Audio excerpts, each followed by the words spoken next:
चलिए बहुत अच्छा। आप लोग हमें जानते भी होंगे, सिस्टम से जानते हैं।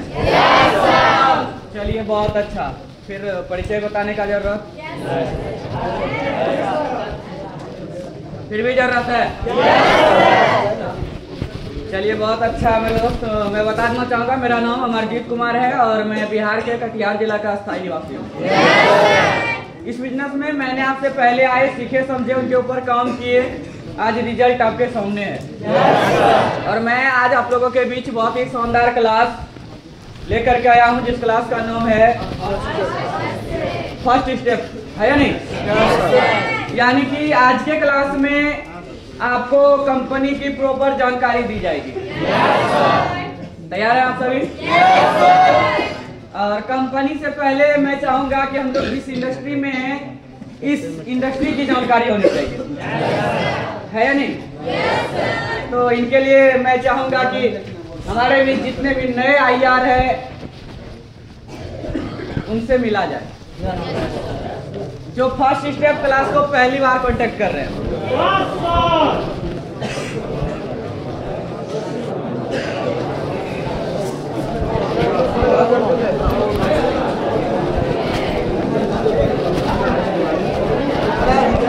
चलिए बहुत अच्छा। आप सभी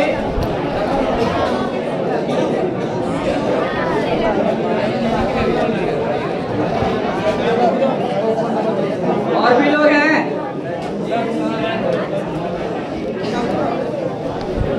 आप सभी का आज के क्लास में बहुत बहुत स्वागत है। आप सभी बैठ जाइए।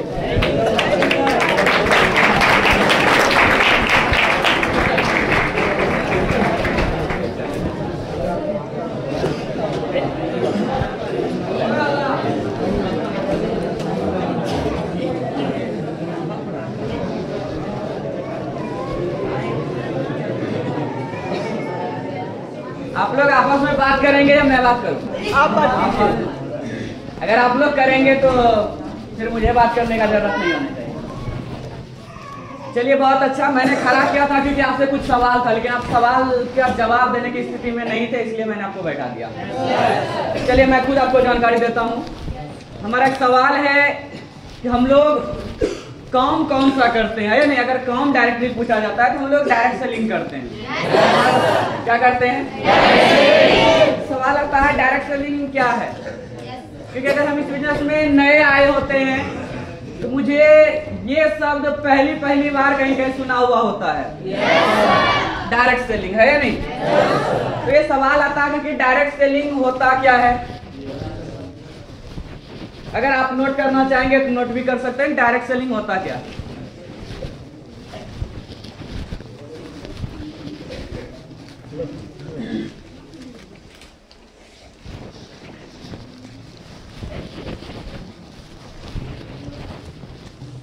आप में से बताएंगे कोई डायरेक्ट सेलिंग होता क्या है?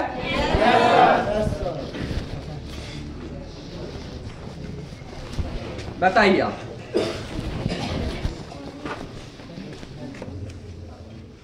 सामान को मैन्युफैक्चरर से डायरेक्ट कस्टमर तक पहुंचना है, उसे डायरेक्ट। चलिए बहुत अच्छा, बैठ जाइए। लिखेंगे किसी भी प्रोडक्ट को मैन्युफैक्चरर से यानी कंपनी से, किसी भी प्रोडक्ट को कंपनी से कस्टमर यानी ग्राहक तक, किसी भी प्रोडक्ट को कंपनी से ग्राहक तक पहुंचाने में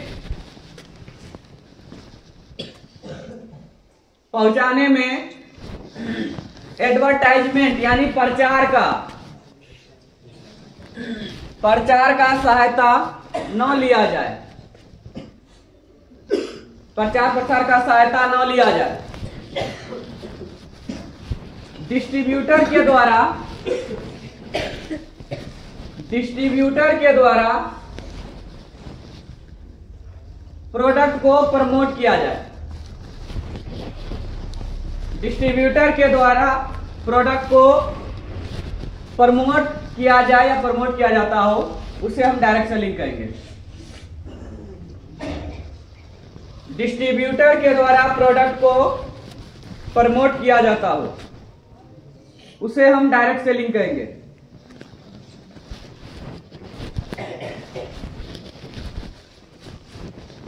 नोट कर लिया आप लोग? Yes sir. यानी जैसे बाहर में कोई प्रोडक्ट तैयार होता है, ज्यादातर प्रोडक्ट का क्या होता है कि कोई न कोई हीरो, बड़े बड़े सेलिब्रिटी आकर के प्रचार प्रसार करते हैं, जिनसे हमें और आपको पता चलता है कि हाँ फलाना फलाना प्रोडक्ट तैयार हुआ है कंपनी में, है या नहीं? और उनका 2-4 खूबी बताया जाता है कि आखिर वो क्या चीज में काम आएगा, क्या फायदा है उनका।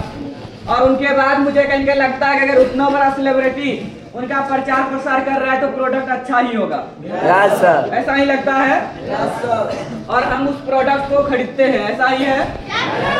सवाल आता है जो व्यक्ति उस प्रोडक्ट का प्रचार करता है वो इसलिए प्रचार करता होगा क्योंकि वो प्रोडक्ट अच्छा है, ऐसा ही है? उनके लिए मुनाफे का बात ये रहता है कि वो जिस भी प्रोडक्ट का प्रचार करता है इसके बदले वो कुछ न कुछ पैसे लेता है। और कुछ न कुछ का मतलब ये नहीं है कि 11 रुपया, 21 रुपया, 51 रुपया लेगा, यानी कि लाखों और करोड़ों में कहीं उनका डिमांड रहता है। Yes sir. और अगर इतना रुपया कहीं एक कंपनी किसी बड़े बड़े हीरो को देता है तो प्रोडक्ट आपको कैसा देता होगा आप अंदाजा लगा सकते हैं। Yes sir. है या नहीं? तो हम प्रोडक्ट पर बहुत ज्यादा फोकस न करते हुए फोकस इस पर किया जाता है कि बड़ा सेलिब्रिटी को कैसे पकड़ा जाए। क्यों? कि जब बड़ा सेलिब्रिटी प्रचार करेगा मेरा प्रोडक्ट ऑटोमेटिक ज्यादा बिकेगा, है या नहीं? इस चीज पर ज्यादा फोकस होता है। लेकिन जब बात किए जाए डायरेक्ट सेलिंग का, क्या चीज का? इसमें कोई प्रचार प्रसार नहीं होता है। इनसे आप इस बात का अंदाजा लगा सकते हैं अगर डायरेक्ट सेलिंग में प्रोडक्ट नंबर 1 न मिले और कोई प्रचार प्रसार भी करने वाला नहीं है तो क्या डायरेक्ट सेलिंग का प्रोडक्ट सेल होगा? तो इनसे मुझे ये चीजें समझ में आता है कि डायरेक्ट सेलिंग के प्रोडक्ट में कभी भी आपको मिलावट यानी कोई भी उसमें कमी आपको दिखने वाला नहीं है या नहीं? ये होता है डायरेक्ट सेलिंग, यानी कि क्या होता है कि हमें नंबर 1 यानी कि प्रोडक्ट मिलता है, वो भी कंपनी से डायरेक्ट डिस्ट्रीब्यूटर के द्वारा हमारे पास तक पहुंचाया जाता है। इसमें कोई भी बीच में एजेंट नहीं होता है, कोई भी बिचौलिया नहीं होता है।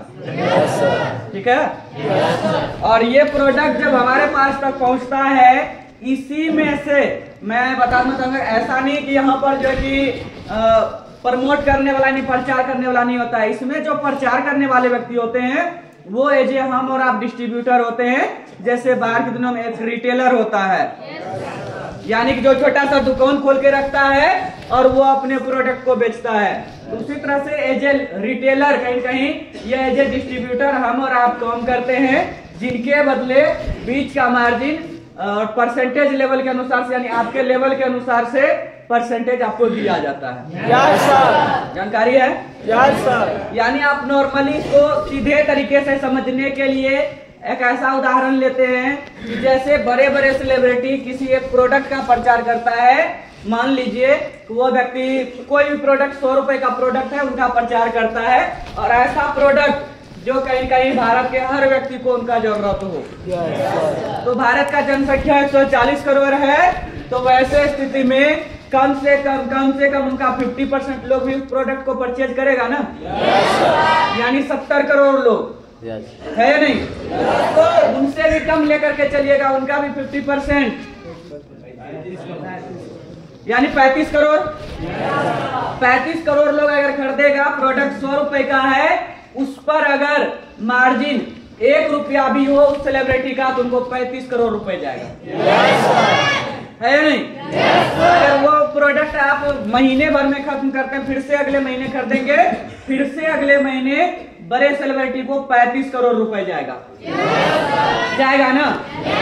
और वही 35 करोड़ को आप समझे जिस तरह से हमारे देश में 28 से 29 राज्य है और सभी राज्य के एक 100 व्यक्ति को 150 व्यक्ति को 1 लाख रुपया महीने का दे दिया जाए, 35 करोड़ में हो जाएगा? हो जाएगा? हो जाएगा। ठीक है? क्योंकि 1 लाख रुपए दे दिया जाए मंथली, तो ना जाने उसमें से जिस व्यक्ति को भी महीने का 1 लाख रुपया मिलेगा, उस व्यक्ति का अगर बात किया जाए उस व्यक्ति का कहीं कहीं गरीबी दूर हो जाएगा। होगा या नहीं? आप समझेंगे जिस तरह से भारत में एक राज्य झारखंड भी है या नहीं? और 35 करोड़ किसी बड़े सेलिब्रिटी को जाता है, 35 करोड़ किसी एक व्यक्ति को न दे करके 1-1 करोड़ रुपया प्रत्येक राज्य में बांट दिया जाए, और 1 करोड़ भी किसी एक व्यक्ति को न दिया जाए, उस राज्य के 100 व्यक्ति को दिया जाए जो एजे डायरेक्ट सेलिंग करता है। कितने व्यक्ति को? 100 व्यक्ति को। उस 100 व्यक्ति के कहीं कहीं लाख रुपया कमाने से कम बात किया जाए, प्रत्येक राज्य में कम से कम 500 लोग का कहीं कहीं गरीबी दूर हो जाएगा। क्यों? कि घर में कोई एक व्यक्ति होता है, मुख्य व्यक्ति, जो कहीं कहीं पैसे कमाता है, उनके वजह से वो अपने घर परिवार को भी बेहतर लाइफ स्टाइल दे पाता है। ऐसा ही है। उदाहरण के तौर पर जब आप महीने का लाख रुपए कमाएंगे तो आपके घर के जो भी व्यक्ति, यानी कि आपके घर में आपके भाई होंगे, आपके बहन होंगे या आपके बाल बच्चे होंगे, तो उनको बेहतर जिंदगी मिल पाएगा या नहीं? यानी बड़े सेलिब्रिटी को पैसे न दे करके डायरेक्ट सेलिंग क्या करता है? नए यानी डायरेक्ट सेलर को जो काम करके इस जगह आगे बढ़ता है, आगे लेवल पर आ जाता है, वही पैसे वो एजे डायरेक्ट सेलर को देता है। और वो पैसे यानी कि आपको सीडीपीडी लेवल पर बहुत ज्यादा नहीं आता। नॉर्मली जब आप आरडी, एलडीडी, जीडीडी बन जाते हैं तो ये पैसे आपको मिलता है या नहीं? छोटे लेवल पर रहते हैं तो आपके परसेंटेज लेवल के अनुसार से और आपके टर्नओवर के अनुसार से आपको पैसे मिलते हैं। तो फर्क समझ में आया? डायरेक्ट सेलिंग क्या होता है? यानी कि जो पुराना तरह का मार्केटिंग है उनका एक नया रूप यानी डायरेक्ट सेलिंग, और जिनको आप डायरेक्ट सेलिंग के नाम से थोड़ा कम तो डिजिटल मार्केटिंग यानी नया तरह का मार्केटिंग के रूप में बहुत लोग इसे जानते हैं, जिनको दूसरे शब्दों में ई कॉमर्स कहते हैं। ई कॉमर्स समझते हैं ना? जैसे कि फ्लिपकार्ट हो, अमेजोन हो, वहां से प्रोडक्ट परचेज करते हैं। ये सब नया तरह का मार्केटिंग हुआ। पुराना मार्केटिंग हुआ कि आप पहले के जमाने में सुने होंगे कि लोग जाता था ना, किसी से कुछ लेना है तो उसके बदले अनाज देता था। अगर आपसे मुझे चावल लेना है और आपको गेहूं का जरूरत है तो हम अपना यहाँ से जाकर के आपको गेहूं देंगे, आपके यहाँ से चावल लेकर के आ जाएंगे। धीरे धीरे यही चीजें जो है ना प्रोडक्ट पर भी आने लगा। और कोई चीज दुकान से भी चाहिए, इनके बदले जाकर के कहीं कहीं वो व्यक्ति, ज्यादातर संभावना था कि अनाज ही देगा। इनके बाद धीरे धीरे ये कहीं कहीं पैसे पर आ गया। पैसे के बदले लोग खरीदने लगा, और पैसे के बदले भी कहाँ? दुकान जा करके। लेकिन अब धीरे धीरे समय बदला, अब लोग दुकान और मार्केट भी जाना पसंद ज्यादा नहीं करता है। वो डायरेक्टली कहीं कहीं बात किए जाए तो डायरेक्टली वो मोबाइल से ऑर्डर करता है। यहाँ तक कि कपड़े, जूते या जो भी चीजें अपने पहनने ओढ़ने का होता है, इनके साथ साथ अब तो लोग खाना भी कहीं मोबाइल से ही ऑर्डर करता है। ये यानी कि आपका नया तरह का मार्केटिंग हुआ, यानी कि डायरेक्ट सेलिंग हुआ। उसमें भी क्या होता है, अगर कंपनी से डायरेक्टली आप ऑर्डर करते हैं तो उसमें बीच का बहुत ज्यादा लोग नहीं होता है। कंपनी कहीं डायरेक्ट आपको पहुंचाता है। इनका बहुत ज्यादा कहीं एज ए कस्टमर भी फायदा होता है। फायदा क्या होता है कि जब बीच में ढेर सारे लोग नहीं होते हैं तो आपको वो प्रोडक्ट सही दाम पर मिल जाता है। उदाहरण के तौर पर जैसे मैंने बताया, कोई एक प्रोडक्ट है 100 रुपए का, और अगर वो प्रोडक्ट 100 रुपए का है ना तो 100 रुपए वो कस्टमर को मिलता है। किनको?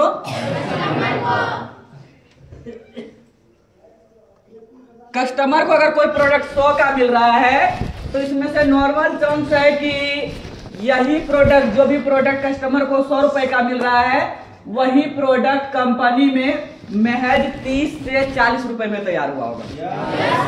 कितना में? 30 से 40। अब 30 से 40 रुपए में जब बन गया तो फिर 100 रुपया में मुझे क्यों मिला? इतना महंगा क्यों? एक सवाल आता है ना। सहमत है इस बात से कि अगर 30 रुपया 40 रुपया कोई प्रोडक्ट कंपनी में तैयार होता है और वही प्रोडक्ट आपको 100 रुपए में मिलता है?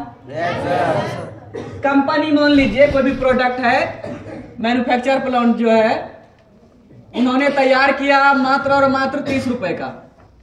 कितना का? कंपनी आपके पास पहुंचाने आता है? आता है? नहीं आता है। और कोई जो पहुंचाने आएगा तो वो फ्री में पहुंचा देगा आपको। इनका सिस्टम बना हुआ रहता है।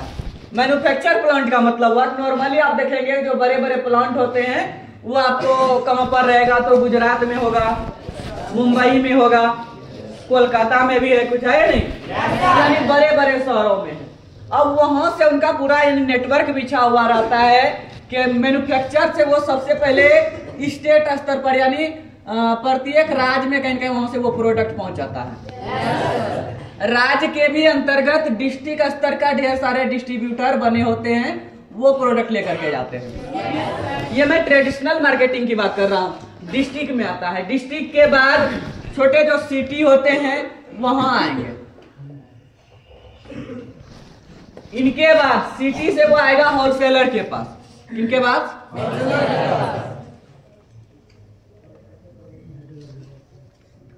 होलसेलर के पास आएगा, इनके बाद आता है रिटेलर के पास, इनके पास रिटेलर के पास, इनके बाद आता है कस्टमर के पास। तो इतनों लोग जो बैठा होगा ये सब तो एकदम जो आपका सेवा करने वाला होगा और इनको 1 रुपया कभी आपसे चाहिए ही नहीं। सबको पैसे चाहिए। कोई अगर होलसेलर खोल के बैठा है वो भी उससे फायदे का उम्मीद करता है। कोई व्यक्ति डिस्ट्रीब्यूटरशिप लेकर के रखा है वो भी कहीं कहीं उनका फायदे का उम्मीद करता है उस कंपनी से, उस प्रोडक्ट से। अब नॉर्मल अगर मार्जिन मान लीजिए इसका है कितना, 20%, रिटेलर का कितना है 20%, यानी 20 रुपया, 20% यानी 20 रुपया। इनका अगर बात किया जाए 10-10 का मार्जिन आप और सबको दे दीजिए तो लगभग आपको कितना हो जाएगा, 30 से 40 रुपया। वहां आपको, ये हम सिर्फ समझने के लिए रखे हैं, ऐसा जरूरी नहीं कि सबका 20% जितना मैं बता रहा हूं इतना ही मार्जिन हो, वो अप डाउन कंपनी अपने स्तर से रखता है। लेकिन आपको समझने के लिए मैं बता रहा हूं कि नॉर्मल तरीके से सबका मार्जिन होता है। अगर कंपनी इस प्रोडक्ट को तैयार किया है 30 रुपए का, इनको भी कुछ ना कुछ फायदा चाहिए तब ये आगे बेचेगा, है या नहीं? ये आगे स्टेट को देगा 40 का, ये डिस्ट्रिक्ट को देगा 50 का, ये आगे सिटी को देगा 60 का, ये कहीं कहीं होलसेलर को देगा 70 का, और 20 रुपए कहीं कहीं रिटेलर का मार्जिन होता है या नहीं? यानी इनका भी कुछ फायदा चाहिए। सबसे पहले होलसेलर को अगर 70 का मिल गया तो ये कितने का बेचेगा, 80 का, और ये 100 का बेचेगा। 20% इनका रिटेलर का मार्जिन था। इसी में से कुछ कम रखा जाए, मान लीजिए कि ये व्यक्ति 5-5 रुपया का 30 के जगह 40 के जगह यहाँ 35 में ही दिया और 5 रुपया खर्च क्या चीज पर किया, 5 रुपया खर्च किया इन्होंने एडवर्टाइज पर, एडवर्टाइज पर खर्च किया, जिनसे कस्टमर को पता चला कि कोई प्रोडक्ट आया मार्केट में। होता है ऐसा? कोई भी प्रोडक्ट, मानिए आप कोई भी साबुन यूज करते हुए उनका प्रचार होता है या नहीं होता? डव साबुन यूज करेंगे तो उनका आज के समय में जो प्रचार दिया जाता है कि उसमें से जो है कि फूल को, फ्लावर को डालेगा, दोनों को निकाल के दिखाएगा कि एक जो एक बहुत अच्छा रह जाता है, दिखाता है।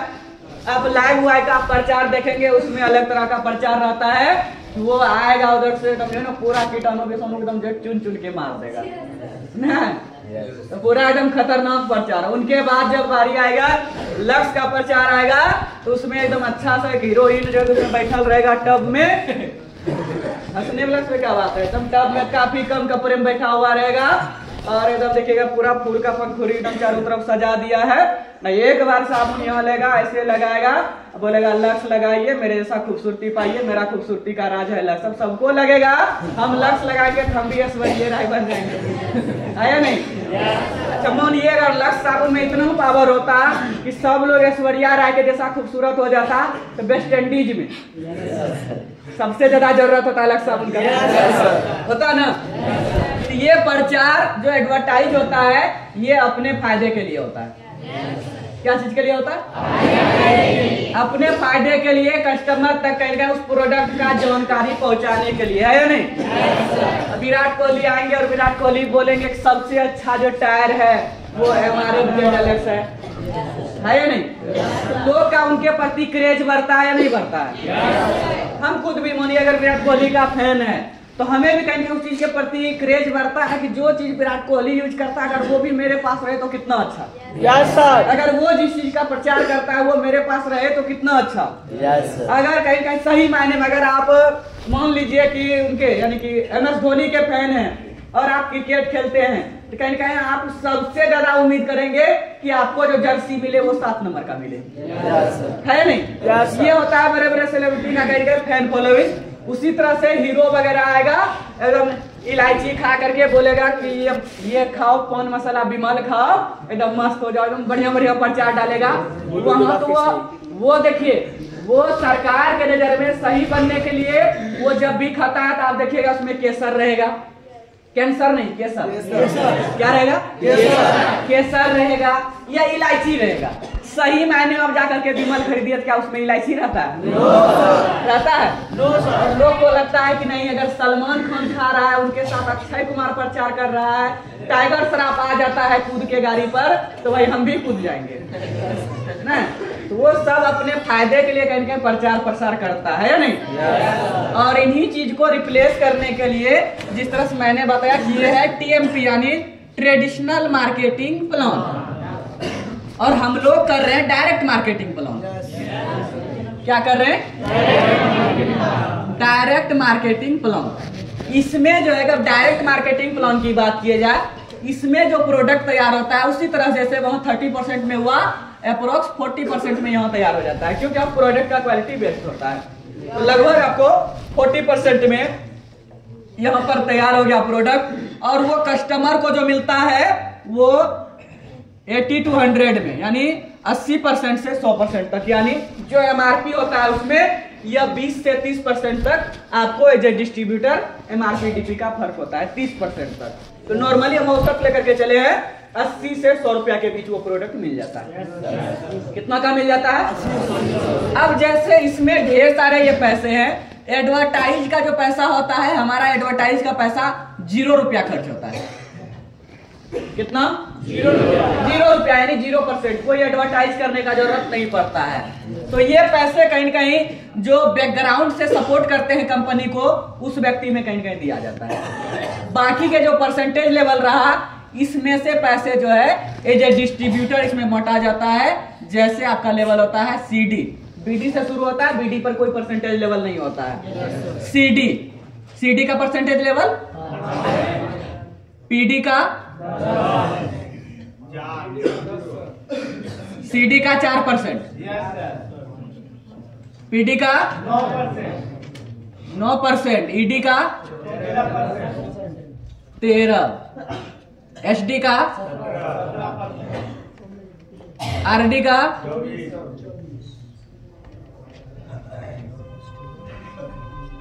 24%। पहले भी 24% ही था।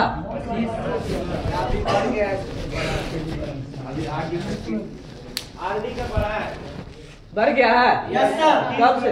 30 कब से? घटा है, बढ़ाने है। ठीक है, हाँ।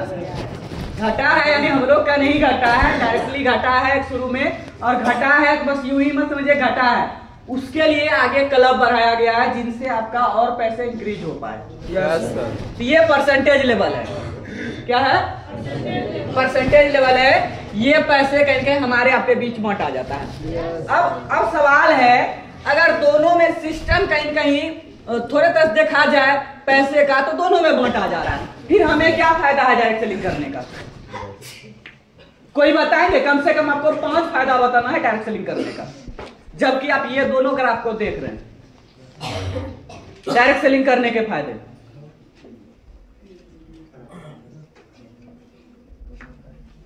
बताओ, बताइए। कि सर जो उधर स्टेट जो सिटी ट्रेडिशनल मार्केटिंग जो TMP में है उसमें कहीं ना मेरा ना जान ना पहचान कोई वहाँ पे दूसरा कोई ले रहा है, समझे कि नहीं? यहाँ पे जो हमारे CDD जो भी है कहीं अपना रिलेशन हो जा रहा है, दोस्त हो जा रहा है, कहीं अपना व्यक्ति कर रहा है। चलिए बहुत अच्छा, सही बताए। और कोई बताइए। TMP में सर इसमें ना हमारे अपने ना कोई भी नहीं है, ठीक है। इनमें से हम ना किसी को नहीं जानते, ठीक है।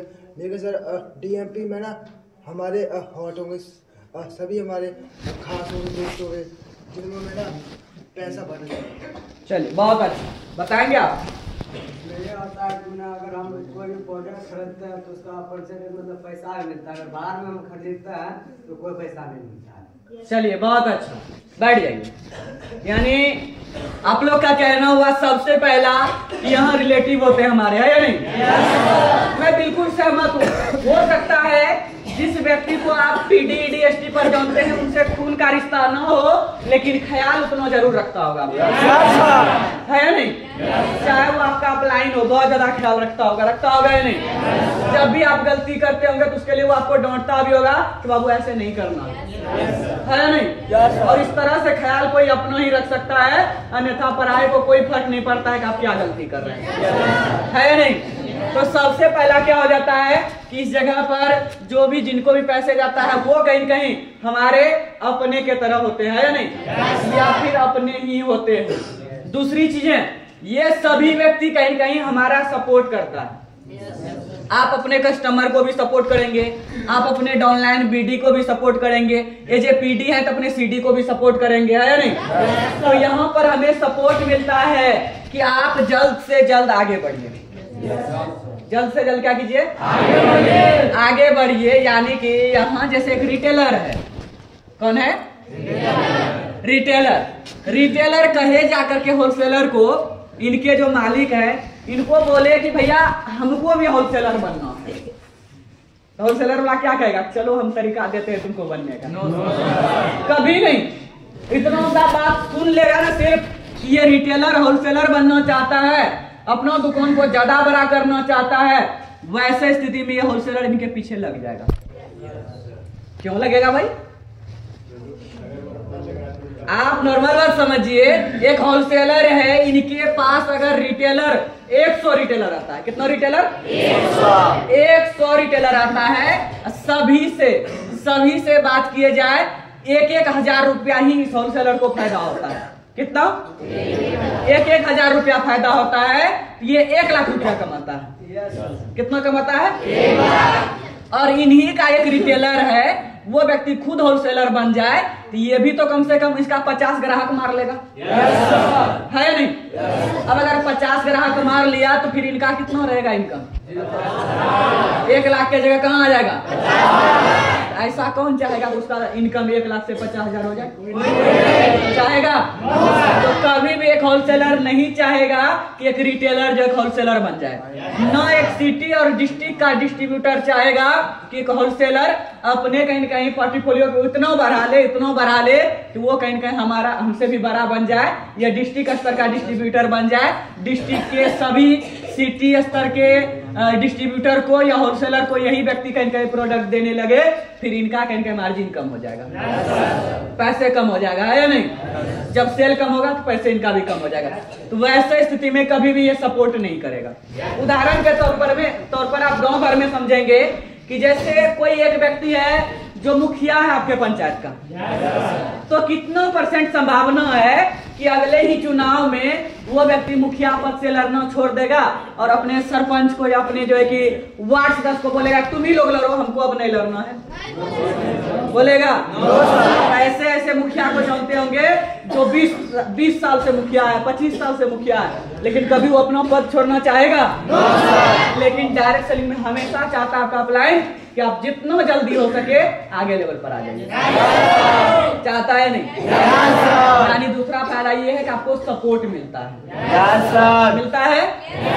तीसरा चीजें है कि आप एज ए कस्टमर बाहर में कितनों भी प्रोडक्ट यूज करते हैं तो आपको इनसे कोई बेनिफिट यानी पैसे के रूप में 1 रुपया भी आपको मिलने वाला नहीं रहता है, नहीं। लेकिन जब यहाँ पर आप एज ए डिस्ट्रीब्यूटर हैं तो आपको सबसे पहले, अगर आप डिस्ट्रीब्यूटर भी रहते हैं, कहीं कहीं आपको MRP DP का फर्क मिल जाता है नहीं? MRP DP के लिए भी सही मायने में आपको CD बनना जरूरी रहता है। अगर BD बनते हैं तो आपका उतना मार्जिन नहीं होता है जितना एक CD, PD, ED, SD, RD का होता है। MRP DP का मैं बात कर रहा हूँ। एक उदाहरण, जैसे अपना एक साबुन है रिफ्रेशिंग बाथ सॉल्ट, क्या है? रिफ्रेशिंग बाथ सोप यूज किए होंगे। उनका एमआरपी कितना है? कितना है? 92। और अगर आप HSCD हैं तो इनका डीपी कितना है? 64 रुपए है या नहीं? लेकिन अगर आप CD नहीं बने हैं तो इनका है 84। कितना है? कितना है? इसलिए CD बनना जरूरी है। क्या जरूरी है? लेकिन CD ना भी बना हुआ रहता है, जो डिस्ट्रीब्यूटर रहता है, तो बताइए बाहर की दुनिया में क्या ऐसे यही जो मार्जिन है, क्या इतना सा मार्जिन भी यहाँ देगा कस्टमर को? लेकिन यहाँ पर आपको मिलेगा। और जैसे ही आप CD बन के शुरू करते हैं तो 92 जिनका MRP है वो आपको 64 रुपए में मिल जाता है। लगभग आपको 30%। कितना? 30% मार्जिन आपको 30% का लगभग आपको मिलता है या नहीं? तो ये चीजें आपको मिलता है। तो नेक्स्ट बेनिफिट आपका ये हुआ है या नहीं? MRP DP का फर्क। इनके साथ साथ नेक्स्ट बात किया जाए तो आपका परसेंटेज लेवल के अनुसार से भी आपको पैसे आता है जो आपका आईडी पर है। ये आपको MRP DP इंस्टेंट यानी तुरंत आ जाता है। तुरंत आप जिनको प्रोडक्ट देते हैं, अगर आप किसी को दे रहे हैं उनसे आप MRP DP का MRP पर देते हैं, DP पर आपको मिलता है, बीच का फायदा आपको मिल जाता है। इनके साथ साथ जो आपका मार्जिन होता है, परसेंटेज लेवल होता है, वो आपको कहीं कहीं लेवल के अनुसार से वो आपके आईडी पर आ जाता है। अगर आपने इस महीने कम किया तो वो आपको अगले महीने लास्ट तक आता है। ठीक है, ये चीजें आपको कहीं कहीं मिल जाता है। ये भी बेनिफिट हुआ। इनके साथ साथ मैं अभी तक आपको 4 बेनिफिट बता चुका हूँ, 4 से 5 बेनिफिट। इनके साथ साथ क्या है, नेक्स्ट है हमें प्रोडक्ट सही मिलेगा। प्रोडक्ट, और अगर प्रोडक्ट गलत मिला तो उसमें रिफंड पॉलिसी होता है। क्या होता है? रिफंड पॉलिसी है या नहीं? हालांकि प्रोडक्ट कभी भी गलत नहीं मिलेगा। क्यों? कंपनी से डायरेक्ट आता है, फ्रेंचाइजी से डायरेक्ट आपको मिलता है या नहीं? ठीक है, कंपनी का यानी कोई भी कंपनी का, बाहरी कंपनी का भी या ट्रेडिशनल मार्केटिंग का भी प्रोडक्ट तब हमारे पास खराब मिलता है जब बात की जाए कि इनका प्रोडक्ट में क्या होता है ना, कई दफा मार्जिन थोड़ा बढ़ जाता है, यानी दाम जो है ना थोड़ा बढ़ जाता है। उदाहरण के तौर पर आप सब दिन साबुन खरीदे हैं 10 रुपए का, लक्स साबुन, ये लाया हुआ है साबुन, और एकाएक उनका MRP 12 रुपए हो जाए। गाँव घर में सबको पता है कि लक्स साबुन 10 रुपया का मिलता है। ज्यादातर संभावना है कि वो अपने बाल बच्चे को 10 रुपया दे करके ही दुकान भेजेगा, जाओ लाया हुआ है साबुन लेकर के आओ। अब मानिए वहां दम हो गया है 12 रुपया, दुकानदार देगा? नहीं देगा, है या नहीं? तो कंपनी भी जो है ना इस साइकोलॉजी को समझता है। कंपनी डायरेक्टली जो है दाम नहीं बढ़ाना चाहता है, ये बढ़ाएगा भी ना, बढ़ाएगा कि ये कंपनी से दाम बढ़ा देता है, लेकिन MRP नहीं बढ़ाता है। MRP नुकसान इसमें किसको होगा? बीच के जो व्यक्ति हैं इनको, इनका मार्जिन थोड़ा थोड़ा कम हो जाता है, थोड़ा थोड़ा। मानिए जिसका मार्जिन 10 रुपए में 1 रुपए था, 1 रुपए की जगह इनका 80 पैसा हो गया। कितना हो गया? 80 पैसा। उसी तरह से इनका अगर मार्जिन होलसेलर का 2 रुपया था, 2 रुपया की जगह 1 रुपया हो जाएगा। कितना? और वैसे स्थिति में जो बड़े बड़े डिस्ट्रीब्यूटर होते हैं ये तब करता है घोटाला। ये व्यक्ति जो महीने का 10 लाख 15 लाख कमा रहा था, एकाएक उनका इनकम आधा हो जाता है। कितना हो जाता है? आधा। और वैसे स्थिति में वो अपने आप को मैनेज करने के लिए क्या करता है? नकली प्रोडक्ट तैयार कर देता है। ऊपर से जो उसका डब्बा रहेगा सेम रहेगा, आपको दिखेगा कि इसमें डब लिखा हुआ है और ये डब का साबुन है, लेकिन पता चलेगा कि अंदर में कहीं उसमें मिलावट है। और ऐसे स्थिति में क्या होता है, लोग कस्टमर डायरेक्ट कंपनी को खराब मानता है। किनको खराब मानता है?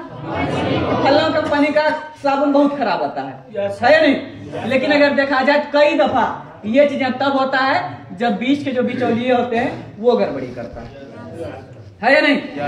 लेकिन जब आप डायरेक्ट सेलिंग में आएंगे इस बात का गारंटी मिलता है, क्योंकि रिफंड पॉलिसी भी है, इस बात की आपको गारंटी मिलता है प्रोडक्ट आपको गलत नहीं मिलेगा। प्रोडक्ट आपको गलत नहीं मिलेगा है या नहीं? ये चीजें हैं नेक्स्ट बेनिफिट। इनके साथ साथ ये भी एक बड़ा खास बात है कि जिस तरह से आप बाहर की दुनिया में कोई मार्केटिंग करने जाते हैं, कोई एक कपड़ा खरीदना है आपको, आप जाएंगे उस कपड़े को खरीदेंगे, बहुत अच्छा लगा आपको, आप घर आए पहने, एक व्यक्ति देखा, उन्होंने बोला कि अरे यार कौन कपड़ा खरीद लिया, यह कलर तुमको पसंद है, जैसा शरीर वैसा ही कलर। अब वहां आपको इंसल्टेड फील हो गया, फिर थोड़ा सा आगे बढ़े, आप उम्मीद किए कि कोई दूसरा व्यक्ति, आपका कोई दूसरा दोस्त, कोई दूसरा आपका रिश्तेदार आपका तारीफ करे। जैसे ही आगे बढ़े वो व्यक्ति आपको बोलता है कि अरे कितना खरीदा ये कपड़ा, तब तो हम बताते हैं कपड़ा तो ठीक है लेकिन कैसा रंग ले लिया। यानी 2-4 लोग जब आपका बुराई करता है ना, तो आपको महसूस हो जाता है कि मेरे लायक ये कपड़ा नहीं है। वैसे स्थिति में आप उस कपड़े को खोलते हैं और आप उसे कहीं कहीं रखते हैं, तो दोबारा पहनने का नाम लेते नहीं है। ये दूसरा ऑप्शन रहता है कि कपड़ा नया है, उनको जाकर के रिटर्न कर दिया जाए। क्या कर दिया जाए? अब सवाल है, अगर आप एक दुकानदार के पास रिटर्न करने जाते हैं तो वो क्या करता है आपके साथ? रिटर्न ले लेता है और आपका जितना भी कपड़ा, जितने रुपए का था वो पैसे आपको वापस दे देता है। नो सर, नहीं देता है। कपड़ा ले कपड़ा के बदले कपड़ा देगा। सही बात है, वो व्यक्ति कपड़ा के बदले कपड़ा देगा, लेकिन उसका भी कुछ साइकोलॉजी होता है, वो व्यक्ति का भी कुछ अपना जो है ना बिजनेस का कुछ रूल होता है। अगर आप पहले उसी प्रोडक्ट को, यानी एक पैंट एक शर्ट आप खरीद के आए थे, अगर वो आपको 1000 रुपए का मिल गया था, कितने का? 1000 रुपए का। जैसे ही आप उनको रिटर्न करने गए, वो आपको नेक्स्ट जो भी कपड़े आपको दिखाएगा, वो आपको वही कपड़े दिखाएगा जो 600-700 से नीचे का। 600-700 से नीचे का ही वो आपको प्रोडक्ट दिखाएगा। गलती से अगर आप किसी अच्छे ब्रांड की ओर आप उंगली बढ़ा भी देंगे, फलना उला दीजिए, तो बोलेगा नहीं ये आपके लायक नहीं है, ये आपके नौक का नहीं है। यानी ढेर सारे बातें आपको उनके प्रति नेगेटिविटी कहीं कहीं बता देगा, लेकिन वो अच्छे प्रोडक्ट को नहीं निकालेगा, और जो भी निकालेगा उनका ढेर सारे तारीफ करेगा, और आपको लगेगा कि नहीं ये सही मायने में एकदम नंबर 1 है। कपड़े दुकान के पास जाइए, वो व्यक्ति से आप मिलिए, उनका हर वो कहीं न कहीं प्रोडक्ट, हर वो कपड़ा कहीं कहीं अच्छे ब्रांड का होता है नहीं? चाहे आप ठेला पर ही खरीदने का है न गए, वहां भी सब ब्रांड का ही रहता है उनका। दुकानदार से अगर सुनिए तो एकदम पूरा आपको खुश कर देता है नहीं? अब वैसे स्थिति में वो आपको जो भी प्रोडक्ट दिखा रहा है, दिखाएगा, संभावना 100 में से 90% यही है, वो आपको कम कीमत का ही प्रोडक्ट दिखाएगा। जब वो कम कीमत का प्रोडक्ट दिखाएगा, जब वो आपको पसंद आ जाए, जैसे देखेगा कि आप इस प्रोडक्ट को, इस कपड़े को देखने में थोड़ा समय लगा रहे हैं, तो उनको समझ में आ जाता है कि इनको ये पसंद आ रहा है।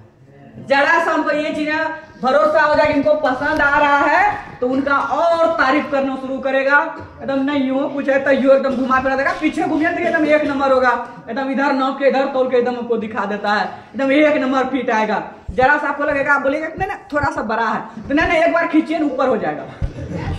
और अगर जरा सा छोटा है तो आप बोले वही बात बोलेगा, एक बार खींचिए तो फिर लंबा हो जाएगा। तरीका है बेचने का, है नहीं? वही कपड़ा है, जिसको बड़ा हो रहा है बोलेगा एक बार धोइए छोटा हो जाएगा, वही कपड़ा है जिसको छोटा हो रहा है बोलेगा एक बार धोइए बड़ा हो जाएगा, है नहीं? बड़ा कमाल का तरीका रहता है। जब देख लेगा कि नहीं अब इसको जच गया, पसंद आ गया, तब बोलेगा अब की बार कपड़ा जो है 1 नंबर पसंद किया। 1 नंबर कपड़ा का मतलब है अब वो फिर से आपके जेब से कुछ ना कुछ निकलवाएगा। ठीक है? तब बोलेगा कि इसमें जो है ना आपको बढ़िया कपड़ा पसंद किए हैं, हम आपसे फायदा नहीं लेंगे, आप मेरा रेगुलर कस्टमर हैं। कई दफा तो फर्स्टो टाइम जाइएगा तो ये बात बोल देता है नहीं? कि आप मेरा रेगुलर कस्टमर हैं, आपसे फायदा नहीं लेंगे, आपका दाम का दाम ही लेंगे, आप इसमें और 400 हमको दे दीजिए। कितना दे दीजिए? पहले 1000 का खरीदे थे, उनको आप रिटर्न करने आए, अब की बार वही प्रोडक्ट दिखाया जो 500-600 या उनसे नीचे का हो, और उनके बाद बोला और 400 दे दीजिए, क्यों? वो 400 पहले से ले रहा था और ऊपर से 400 दे दीजिए। आप भी वही बात बोलिएगा कि आप जो ये रहे ना, आप ही पास से प्रोडक्ट लेके जाते हैं, कपड़ा लेके जाते हैं, पहले भी ले गए थे ना ये बोला, तो आप हमको भी, हमारे लिए भी यही दाम, तो बोलेगा अच्छा चलिए आप हमको 20 टका कम में है नहीं? तो आप बोलेगा 20 टका नहीं 50 टका कम कीजिए। नहीं हो पाएगा, पेट पर लात मत मारिए। नहीं हो पाएगा, पेट पर लात मत मारिए। यह 20 टका के लिए हम भी यहाँ बैठे रहते हैं। नहीं, पूरा एकदम खतरनाक तरीके से आपको तैयार कर देगा, और उनके बाद जब आप जाने लगिएगा, देखिए आप लोग तो ज्यादा नहीं जाइएगा, जो हकीकत है, बूढ़ा बुजुर्ग अगर आप अपने यहाँ से अपने मम्मी को, बड़की मम्मी सबको लेकर के चले जाइए। एक बार अगर आया प्रोडक्ट दिखाया, पैंट शर्ट दिखाया, बोलेगा ये 1000, जोर से एकदम फेंकेगा, बोलेगा हाँ रखो तो ही रखो, लागे था कपड़ा में सोना लगल एकदम इतना जोर से डांट के झोला लेगा और चल देगा कि तब उधर से दुकान वाला, अरे चाची न सुनो, अब यहाँ बैठो तो हरबरा छो बैठो ना, हमें हम नहीं बैठो तो एकदम पड़े छो, एकदम आसमान छुए छो कपड़ा, तो नहीं तो बैठो चाची, तब उसको बैठाएगा, फिर बैठा के फिर दम बोलेगा, उतने 100 का काम करके फिर एकदम झोला लिया और चल दिया, है नहीं। यानी कि हकीकत बता रहे हैं, जिस कपड़े का दाम 1000 रुपया बताता है, आप उसमें 200 रुपए कम कराते हैं, सही मायने में बुरा बुजुर्ग को आप लेकर के चले जाइए, वो 500 से कम में खरीद के आएगा। उनका वही रूल ही होता है, जितना दाम बताया उनका आधा से कम में ही खरीदेगा।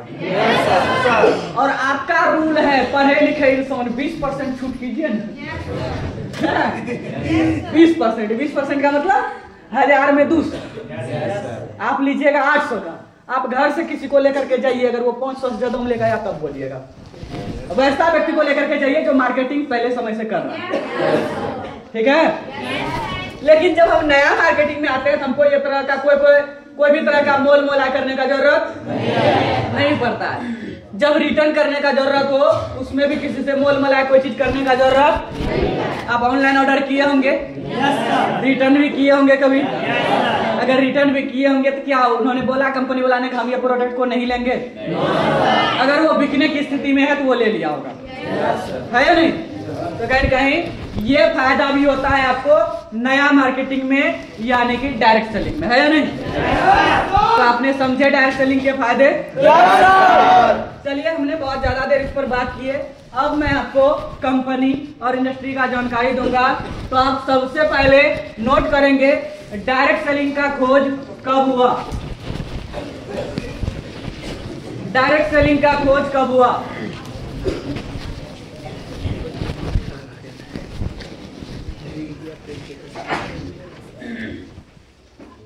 डायरेक्ट सेलिंग का खोज कब हुआ?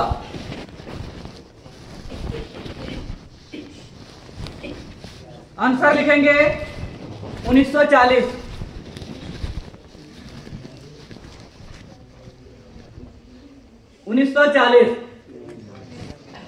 नेक्स्ट लिखेंगे डायरेक्ट सेलिंग का शुरुआत कब हुआ? डायरेक्ट सेलिंग का शुरुआत कब हुआ?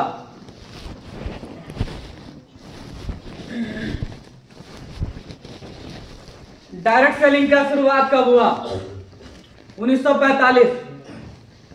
1945 ईस्वी में हो गया। Yes sir. नेक्स्ट लिखेंगे डायरेक्ट सेलिंग के सिस्टम को सबसे पहले किस कंपनी ने लागू किया?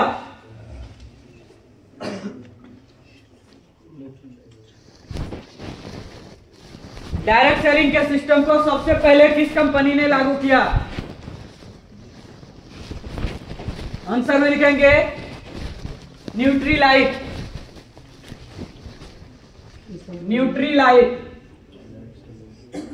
न्यूट्रीलाइट जो मुख्य रूप से विटामिन सी का प्रोडक्ट तैयार करता था। जो मुख्य रूप से विटामिन सी का प्रोडक्ट यानी उत्पाद तैयार करता था। नेक्स्ट लिखेंगे डायरेक्ट सेलिंग का खोज कहां हुआ था? डायरेक्ट सेलिंग का खोज कहां हुआ था? California, America. California, America. Direct selling का खोज कहां हुआ था? आंसर में लिखेंगे कैलिफोर्निया, अमेरिका। हो गया। नेक्स्ट लिखेंगे डायरेक्ट सेलिंग का खोज किसने किया? डायरेक्ट सेलिंग का खोज किसने किया? आंसर में लिखेंगे ली माइटिंगर और विलियम कैसेलवेरी। ली माइटिंगर और विलियम कैसेलवेरी डायरेक्ट सेलिंग का खोज किसने किया? ली माइटिंगर और विलियम कैसलबेरी।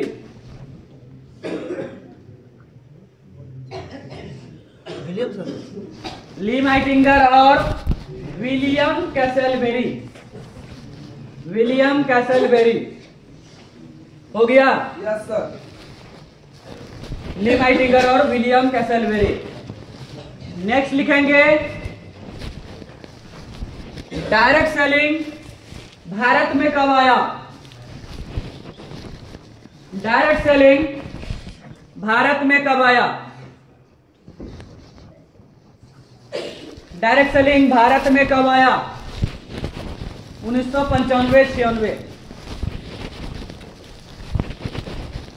1995-96।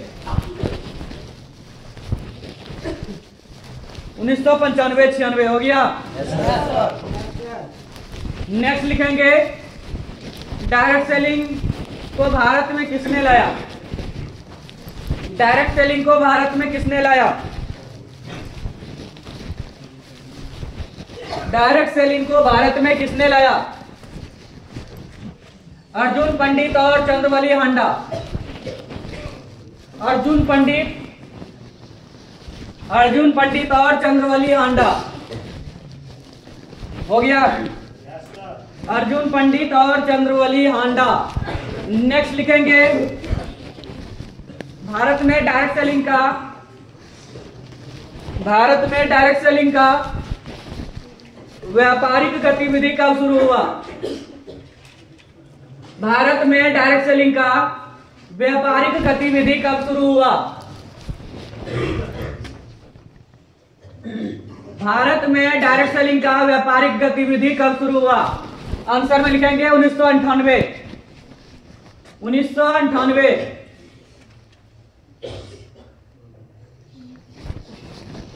हो गया। 1998।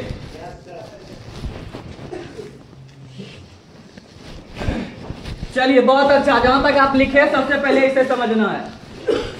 आपने लिखे हैं डायरेक्ट सेलिंग का खोज कब हुआ? आंसर में लिखे हैं 1940। ऐसा ही है। बात किया जाए 1940 में अगर खोज हुआ, इनसे पहले भी कुछ व्यक्ति ने इनके बारे में सर्च रिसर्च किया था, लेकिन पूरी तरह से उन्होंने सिस्टम को तैयार नहीं किया। इस वजह से कहीं कहीं उस समय जिन्होंने पहले खोज किया था उनका ज्यादा नाम नहीं लिया जाता है। नॉर्मली जिन्होंने पूरी तरह से सिस्टम को तैयार किया उनका नाम लिया जाता है। और जब ये सही मायने में इनका खोज हो पाया था वो 1940 में हुआ था। तो कई दफा इनसे कंफ्यूज नहीं रहना। कोई व्यक्ति अगर बताता है कि इनसे पहले खोज हुआ था, तो इनसे पहले लोगों ने प्रयास किया था, पूरी तरह से सिस्टम तैयार नहीं हुआ था उस समय। लेकिन जब विलियम कैसलबेरी और ली माइटिंगर ये दोनों व्यक्ति ने मिलके इस सिस्टम के बारे में, डायरेक्ट सेलिंग के बारे में खोज किया, पूरा सिस्टम तैयार किया। इनके लिए कहीं उन्होंने कंपनी को ढूंढा कौन सा कंपनी होगा जो इस सिस्टम से काम करेगा। तो सबसे पहला कंपनी जो उसे मिला वो मिला न्यूट्रीलाइट। कौन सा कंपनी?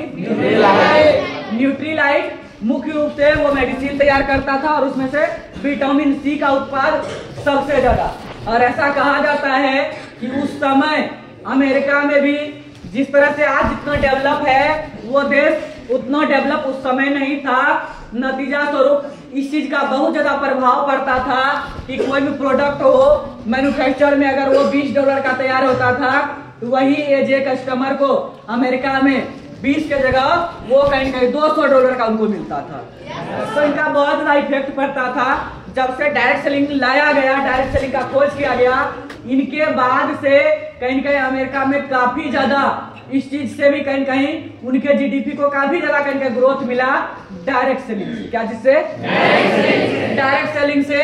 क्यों? क्योंकि वहां के आम जनता को जो भी व्यक्ति वहां डिस्ट्रीब्यूटर बनते गया उनको कहीं कहीं धीरे धीरे बहुत अच्छा कहीं कहीं बेनिफिट होते गया डायरेक्ट सेलिंग की वजह से, आईडी रहने की वजह से। आज के समय में ऐसा कहा जाता है कि जिस तरह से हम देखते हैं कि ढेर सारे व्यक्ति काफी कम उम्र में यानी 18 साल और 20 साल की उम्र में अलग अलग देश से वो हमारे देश घूमने आते हैं। जब आते हैं तो कई दफा अपने आप से अफसोस होता है कि मैं क्यों गरीब घर में जन्म ले लिया। अगर मैं भी अमीर होता तो शायद मैं भी देश विदेश घूम रहा होता इस उम्र में। है नहीं? लेकिन इस बात की हद तक सच्चाई ये है कि जो व्यक्ति घूमने आता है वो खुद के पैसे से आता है। आप इमेजिन कीजिए, जिस तरह से आज अमेरिका में, उस तरह से अगर इंडिया में कल जा करके हो कि आपके घर में कोई एक बच्चा जन्म ले और जन्म लेते ही कुछ ही समय बाद उनका एक डायरेक्ट सेलिंग का आईडी बन जाए, वो जो कुछ भी उपयोग करे वो अपने ही आईडी से करे। उदाहरण के तौर पर छोटे से बच्चे को अगर उनसे पीने के लिए दूध चाहिए तो वो भी कहीं के वो अपनी आईडी पर खरीदेगा, उसे कपड़े चाहिए वो भी अपनी आईडी पर खरीदेगा, उसे मेडिसिन चाहिए वो भी अपने आईडी पर खरीदेगा। यानी अपने जरूरत के हर वो सामान वो अपने आईडी पर खरीदेगा और उससे कुछ कुछ रुपये ही जमा होते जाएगा। 18 से 20 साल जब उनका उम्र होगा उस समय मान लीजिए कम से कम अगर उनके अकाउंट में 30-40 लाख रुपए जमा रहे। कितना जमा रहे? वो बच्चे देश विदेश घूम पाएगा या नहीं? घूम पाएगा? बस अमेरिका में कुछ इसी तरह से है कि वहां पर कहीं कहीं डायरेक्ट सेलिंग से इसी तरह से बहुत ज्यादा पैसे आता है, जिस वजह से अगर वो घूमने फिरने में 2 लाख 4 लाख 5 लाख 10 रुपए इंडियन करेंसी के हिसाब से देखा जाए तो 5-7 लाख 10 लाख खर्च भी कर देता है, कोई दिक्कत उनको नहीं होता है। उनके बाद भी उनके पास इतना पैसा बच जाता है, उनसे वो कोई और भी बिजनेस कर सके। और इन्हीं के नतीजा स्वरूप वहां का ज्यादातर व्यक्ति नौकरी के पीछे नहीं भागता है, बिजनेस करता है। और नौकरी करने वाला चाहिए तो ऐसा ढेर सारा देश है जहां से वो कहीं कहीं वर्कर को उठा लेता है, बुला लेता है नहीं? तो ये चीजें कहीं कहीं बात किया जाए, ये डायरेक्ट सेलिंग का बेनिफिट है और इस वजह से अमेरिका काफी ग्रोथ किया और आज कहीं कहीं कहाँ है, किस मुकाम पर है वो सबको पता है नहीं? यानी आज विश्व के सबसे पावरफुल देशों में से कहीं उनका नाम लिया जाता है ना? यानी टक्कर चलता है या तो रूस नंबर 1 या तो कहीं का अमेरिका नंबर 1 है या नहीं? मुख्य रूप से इन दोनों में कहीं टक्कर चलता है। तो आज कहीं कहीं इतना ग्रोथ करने का एक कहीं कहीं कारण डायरेक्ट सेलिंग है। क्या है? Direct selling. और डायरेक्ट सेलिंग जैसे आपने समझे कि इंडिया में 1995-96 में आया और 98 में शुरू हुआ, वहां 1945 में ही शुरू हुआ, तो आज तक आप समझ सकते हैं कितना समय हो गया है नहीं? वहां लगभग कहीं कहीं 80 साल होने को होगा है नहीं? या 70 साल लगभग है नहीं? वहां हो चुका है।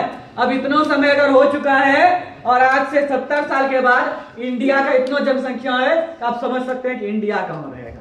है नहीं?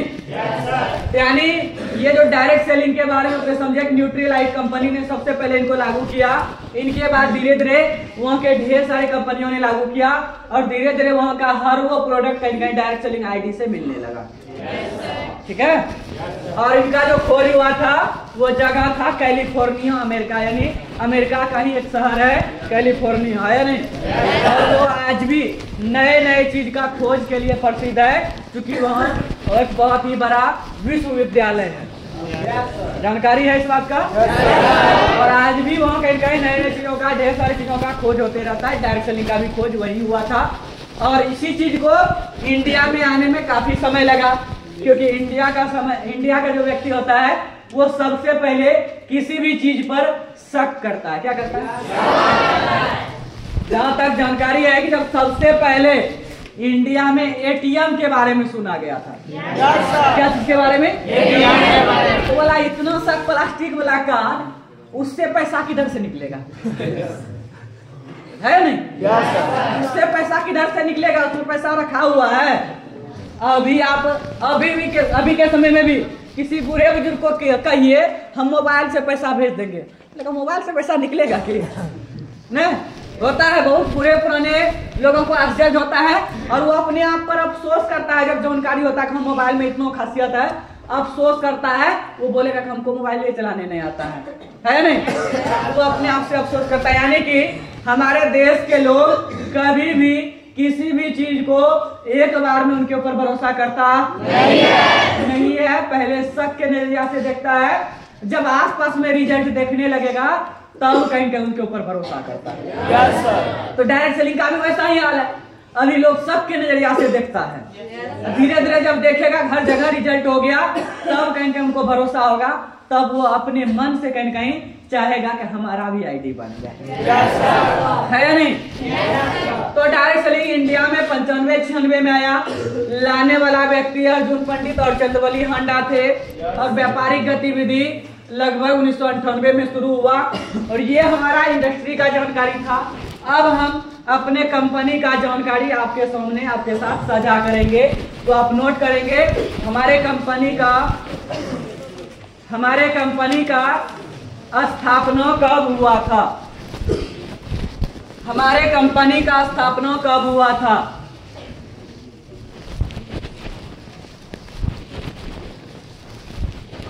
हमारे कंपनी का स्थापना कब हुआ था? आंसर में लिखेंगे 10 अगस्त 2003 ईस्वी। 10 अगस्त 2003 ईस्वी लिख लिए? 10 अगस्त 2003 ईस्वी। नेक्स्ट लिखेंगे हमारे कंपनी के संस्थापक कौन थे, यानी फाउंडर डायरेक्टर। हमारे कंपनी के संस्थापक या फाउंडर डायरेक्टर कौन थे?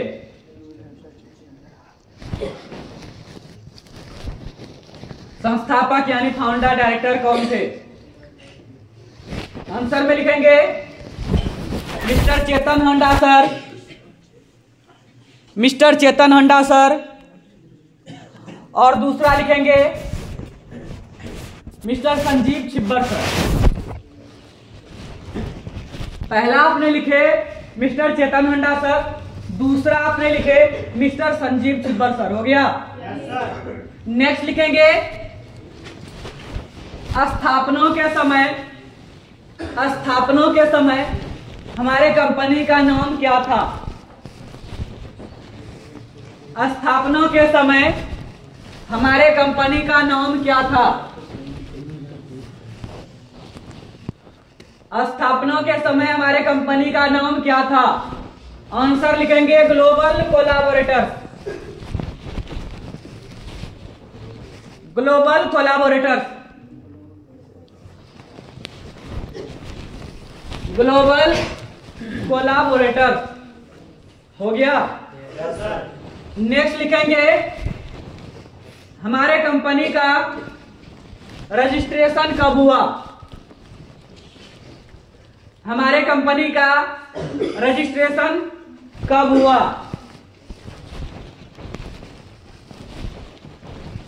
आंसर लिखेंगे 16 मार्च 2004।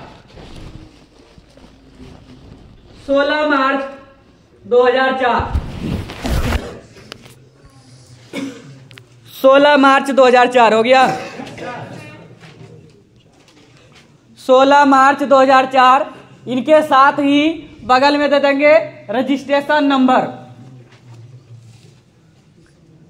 उसी में दे देंगे आप रजिस्ट्रेशन नंबर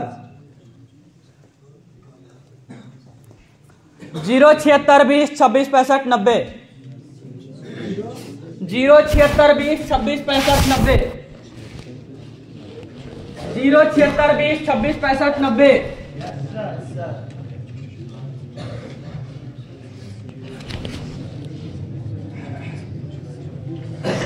हो गया? नेक्स्ट लिखेंगे रजिस्ट्रेशन के समय हमारा कंपनी का नाम क्या रखा गया? रजिस्ट्रेशन के समय हमारा कंपनी का नाम क्या रखा गया? रजिस्ट्रेशन के समय हमारा कंपनी का नाम क्या रखा गया? रजिस्ट्रेशन के समय हमारा कंपनी का नाम क्या रखा गया?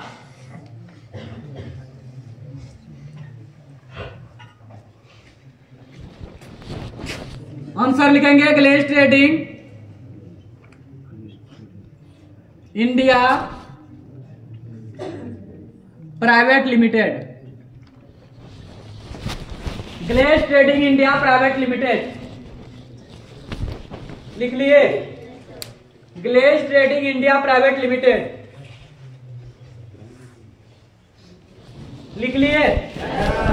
ठीक है, सबसे पहले जो स्थापना के वक्त नाम रखा गया ग्लोबल कोलैबोरेटर्स, वो कहीं न कहीं अपने मन से, यानी अपने जो भी व्यक्ति मिलके इनका स्थापना कर रहे थे, जो भी सहभागी थे, इनके सहयोग से नाम रखा गया था ग्लोबल कोलैबोरेटर्स। लेकिन जब इन्हीं का रजिस्ट्रेशन होना था, रजिस्ट्रेशन होने का मतलब है उसमें कहीं न कहीं प्राइवेट लगना और सरकार उनको रजिस्ट्रेशन करता, तो वो नाम कहीं न कहीं बताया कि नहीं आपको ग्लोबल कोलैबोरेटर्स या जो भी वजह रहा हो, उस समय जो प्राइवेट लिमिटेड प्राइवेट लगाना था सबसे पहले, तो वो चीजों के लिए कहीं न कहीं glaze trading India private limited रखा गया उस समय नाम। क्या नाम रखा गया? Glaze trading India private limited. अब इनका अर्थ क्या होता है? ग्लेज का अर्थ क्या होता है? यानी पारदर्शी, है या नहीं? आर पार दिख सके, है या नहीं? यानी जब आप इस बिजनेस में आते हैं तो आपका भी आर पार दिखना शुरू हो जाता है। आर पार मतलब समझ रहे हैं ना? ऐसा नहीं कि आप शीशा बन जाते हैं और आप बीच में खड़ा रहिएगा तो आपका पीछे वाला कोई दिख जाएगा? नहीं दिखेगा। लेकिन आपके अंदर क्या है वो दिख जाता है, आप क्या है पहले वो भी दिख जाता है। बोलने के लिए लोग लंबा चौड़ा बातें कर लेता है या नहीं, और वो हकीकत आपका यहाँ दिखता है कि आप कितना बड़ा तुर्रम खाम थे, कितना मेहनती हैं, है या नहीं? दिख जाता है ना? यानी ग्लेज का मतलब हुआ पारदर्शी शीशा, जो आपका हकीकत आपको दिखा पाए, आपका आईना आपको दिखा पाए कि आप क्या है और आप चाहें तो क्या कर सकते हैं, है या नहीं? यानी पारदर्शी। ट्रेडिंग का अर्थ होता है व्यापार करना, व्यापार। ट्रेड का मतलब व्यापार, है या नहीं? यानी ये आपको एक व्यापार का मौका देता है, अवसर देता है। इंडिया का हिंदी भारत, प्राइवेट का अर्थ होता है निजी। क्या होता है? निजी। सबसे खतरनाक शब्द प्राइवेट, है या नहीं? सबसे डरावना शब्द प्राइवेट, है या नहीं? लोग एक ही बात पूछता है कि कंपनी कौन है? प्राइवेट है। हाँ, भाग जाएगा कंपनी। क्या हो जाएगा? भाग जाएगा। देखिए, प्राइवेट का सीधा सा अर्थ होता है निजी। निजी का मतलब खुद का, यस सर, है या नहीं? Yes sir. अब कोई लोग बोलता है कंपनी भाग जाएगा, है या नहीं? और आप अभी तुरंत स्थापना दिवस इनका लिखे कि ये आज कहीं कहीं 21 साल 22 साल से चल रहा है, क्या कंपनी भाग गया? जो लोग यहाँ से भाग गया वो बोलता है कंपनी ही भाग गया। भागा लोग या कंपनी? लोग। भागा लोग या कंपनी? लोग। और हमारे आपके साथ से भी, हमारे आपके आसपास के भी जो लोग भागा होगा, वो एक ही बात बोलता है कि कंपनी ही भाग गया। yes, और हमें ऐसे लोग से मुलाकात भी हुआ जब उनका कहीं कहीं जगह भाई आया, एक ही बात बोला तो उनका बड़ा भाई पहले जब इस कंपनी में आया था तो उन्होंने एक ही बात कहा जा करके बताया कि नहीं कंपनी ये भाग गया। क्या हो गया? कंपनी ही भाग गया। और मैं हकीकत बताऊं, वो इंसान कहीं कहीं जब हम इस काम को शुरू किए थे, वो व्यक्ति कहीं कहीं जो है ना कि जब हम आए थे वो हमसे पहले आया हुआ था इस बिजनेस में। yes. और हम उसे जानते भी थे। और कल जाकर के क्या हुआ, आज के कुछ ही समय पहले उनका भाई इस बिजनेस में फिर से आ गया। तो जब उनसे फीडबैक लिए, उन्होंने एक ही बात बताया कि नहीं मेरा भैया तो बोला कंपनी ये भाग गया था। अब बताइए कंपनी भाग गया था, वो इंसान भाग गया था? तो प्राइवेट से लोग इस तरह से डरता है कि कंपनी भाग जाएगा, कंपनी भाग जाएगा। मैं बता दूं ढेर सारे कंपनी भागता भी है या नहीं? लेकिन आप जिस कंपनी के साथ हैं, आप इस कंपनी के भी बैकग्राउंड सपोर्ट को भी आप देखें कि ऐसे ऐसे व्यक्ति भी मिल जाएगा आपको जो जिस समय कंपनी शुरू हुआ है यानी 20 साल से काम करने वाला भी आपका लोग ढेर सारा मिल जाएगा। है या नहीं? अब अगर कोई व्यक्ति कंटिन्यू 20 साल से काम कर रहा है तो आप सोच सकते हैं कि कंपनी का प्लान और कंपनी में कितना दम होगा। है या नहीं? लोग यहीं तक देख करके, प्राइवेट तक देख करके ही कहीं कहीं नेगेटिविटी का आभास कर लेता है। वो आगे नहीं देखता है कि आगे लिमिटेड भी है। लिमिटेड का अर्थ होता है अर्ध सरकारी। क्या होता है? अर्ध सरकारी। अब लिमिटेड में अगर देखा जाए, आज के समय में ये धीरे धीरे नॉर्मल बात हो गया है। कोई भी कंपनी रजिस्ट्रेशन कराएगा, प्राइवेट लिमिटेड लगा देता है। लेकिन हमारा कंपनी उस समय रजिस्ट्रेशन हुआ है जिस समय पहले प्राइवेट लिमिटेड नहीं लगाया जाता था। आप अच्छे तरह से काम कीजिए, सरकार के हर वो रूल रेगुलेशन को फॉलो कीजिए। तब कंपनी का रजिस्ट्रेशन किया जाता था। Yes sir. आज वो चीजें नहीं है। आपने स्थापना दिवस जो लिखे और उनके बाद आपने लिखे रजिस्ट्रेशन का समय, दोनों में बीच में गैप है या नहीं है? Yes sir. गैप होने का एक ही मतलब है कि सरकार बिना आपके कार्यशैली को देखे रजिस्ट्रेशन नहीं करता था, लिमिटेड नहीं बनाता था। उस समय से हमारा कंपनी काम कर रहा है। तो लिखे आपने रजिस्ट्रेशन के समय हमारा कंपनी का नाम glace trading India private limited रखा गया। लंबे समय तक यही नाम था और बीते वर्ष में कहीं न कहीं इनका नाम को कहीं न कहीं फिर से चेंज किया गया और चेंज करने का मतलब एक ही रहा, अब ये कहीं न कहीं कंपनी मल्टीनेशनल बनने जा रहा है। मल्टीनेशनल मतलब समझ रहे हैं? हमारे देश के साथ साथ अब ये अलग देश में भी ट्रेड करेगा, व्यापार करेगा। ठीक है, इस वजह से हमारे कंपनी के नाम को फिर से कहीं कहीं बदला गया, यानी कि अलग किया गया। तो आप नए यानी अभी के समय लिखेंगे वर्तमान में हमारे कंपनी का नाम क्या है। वर्तमान समय में हमारे कंपनी का नाम क्या है?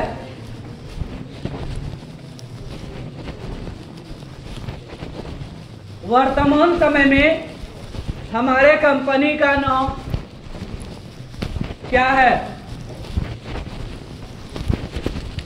हमारे कंपनी का नाम क्या है?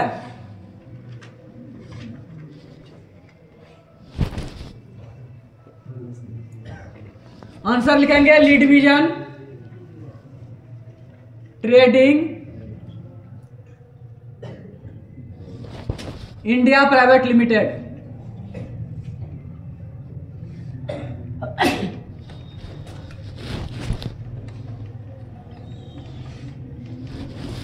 Lead vision trading India private limited लिख लिए। अब यही जब कहीं कहीं और दूसरे देश में चल जाएगा तो उस जगह इंडिया के जगह लीड विजन ट्रेडिंग ही रहेगा, इंडिया के जगह वहां दूसरा नाम आएगा। ठीक है जी, lead vision trading India private limited हो गया। लीड का मतलब क्या होता है? नेतृत्व करने वाला है या नहीं? यानी नेतृत्व। विजन का मतलब दूरदर्शी है या नहीं?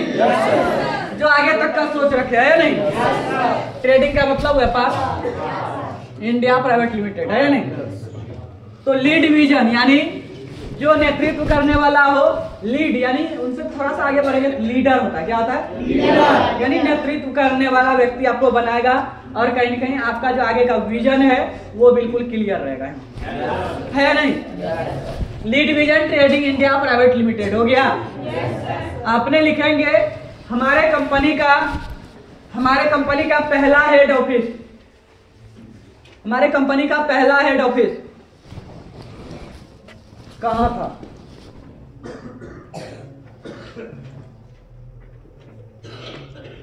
पहला हेड ऑफिस यानी जहां स्थापना हुआ था।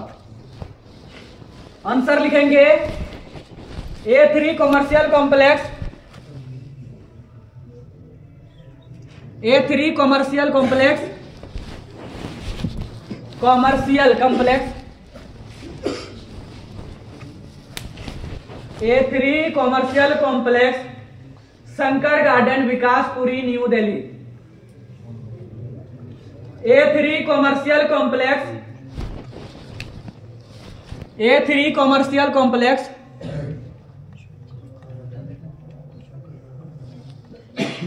Commercial complex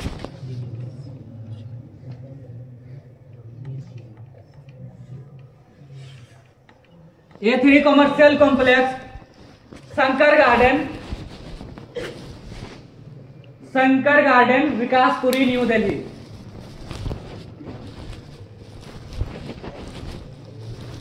Shankar garden, Vikaspuri, new Delhi 110018 pin code 110018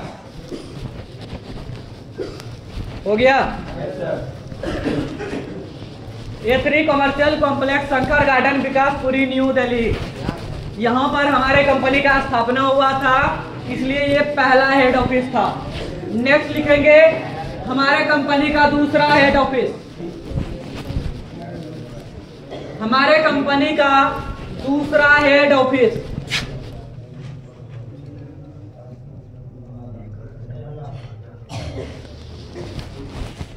हमारे कंपनी का दूसरा head office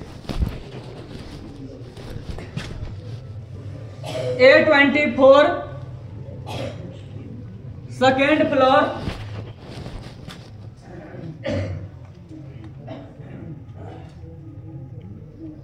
second floor, main Najafgarh road, Janakpuri, new Delhi. A24 second floor, main Najafgarh road, Janakpuri, new Delhi. A24 second floor, main Najafgarh road, main Najafgarh road, Janakpuri, new Delhi. Janakpuri, new Delhi हो गया। एरिया पिन कोड 110058, 11005 है। 110058 हो गया।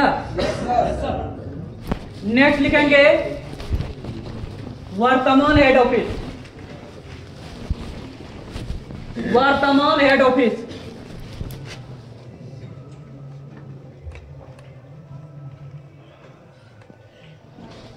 वर्तमान head office A1/175,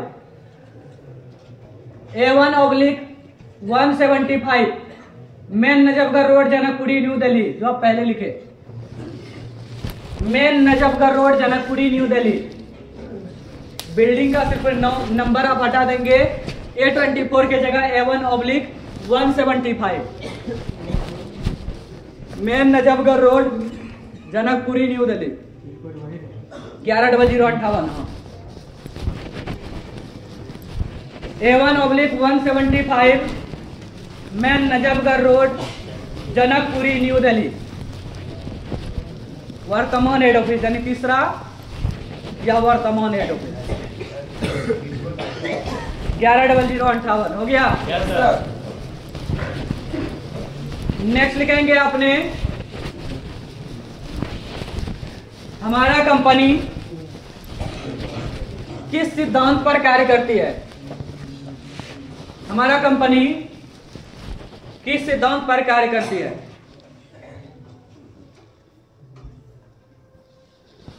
answer लिखेंगे डायरेक्ट सेलिंग के सिद्धांत पर। किस सिद्धांत पर कार्य करती है। डायरेक्ट सेलिंग के सिद्धांत पर हो गया। आंसर लिखे। फिर नेक्स्ट लिखेंगे हमारा कंपनी किस सेक्टर पर कार्य करती है। हमारा कंपनी किस सेक्टर पर कार्य करती है। आंसर लिखेंगे प्रोडक्ट सेक्टर यानी उत्पाद sector. Product sector, product sector हो गया। Yes sir. प्रोडक्ट सेक्टर यानी उत्पाद सेक्टर। नेक्स्ट लिखेंगे हमारी कंपनी किस प्लान पर कार्य करती है। हमारी कंपनी किस प्लान पर कार्य करती है। हमारी कंपनी किस प्लान पर कार्य करती है। आंसर लिखेंगे matrix plan. Matrix plan, matrix plan हो गया।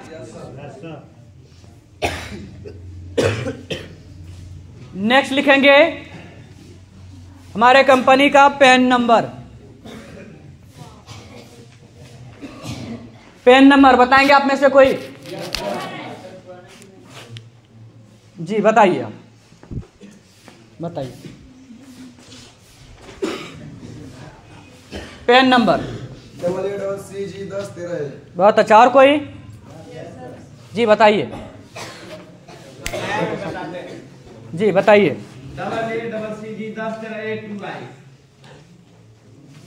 और कोई बताइए।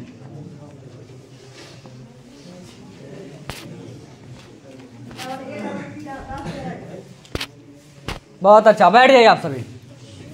लिखेंगे AA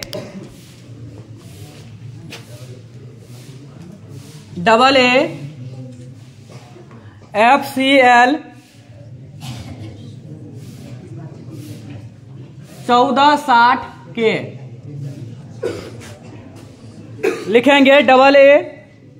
FCL 1460K 60 आप देख सकते हैं बोर्ड पर FCL 1460K हो गया।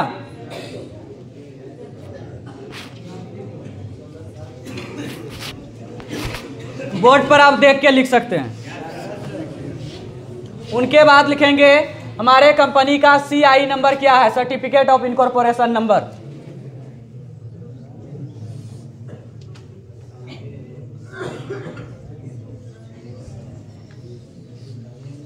हमारे कंपनी का सर्टिफिकेट ऑफ इनकॉर्पोरेशन नंबर क्या है?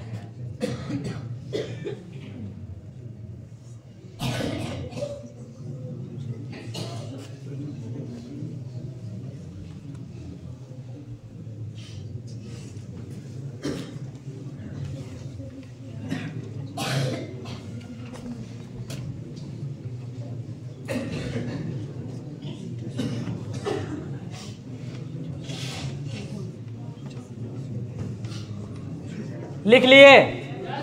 लिख लेंगे U2429 0 DL 2022 PTC 40 3736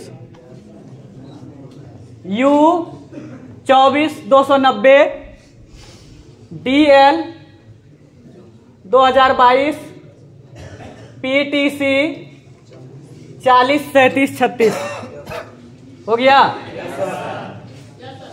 गलती तो नहीं की लिखने में? U24290 DL 2022 PTC 403736 लिख लिए? चलिए बहुत अच्छा। नेक्स्ट लिखेंगे हमारी कंपनी भारत सरकार को कितने प्रकार से टैक्स पे करती है?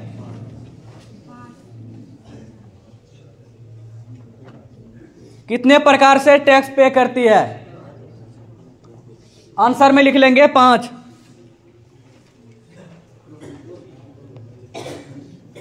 आंसर में लिख लेंगे 5। Sale tax, service tax, state tax, sale tax, service tax, state tax, income tax और road tax. Sale tax, service tax, state tax, income tax और रोड टैक्स हो गया। Sale tax, service tax, state tax, income tax और road tax. Next लिखेंगे, next लिखेंगे हमारे company का लोगो क्या है? हमारे कंपनी का लोगो क्या है?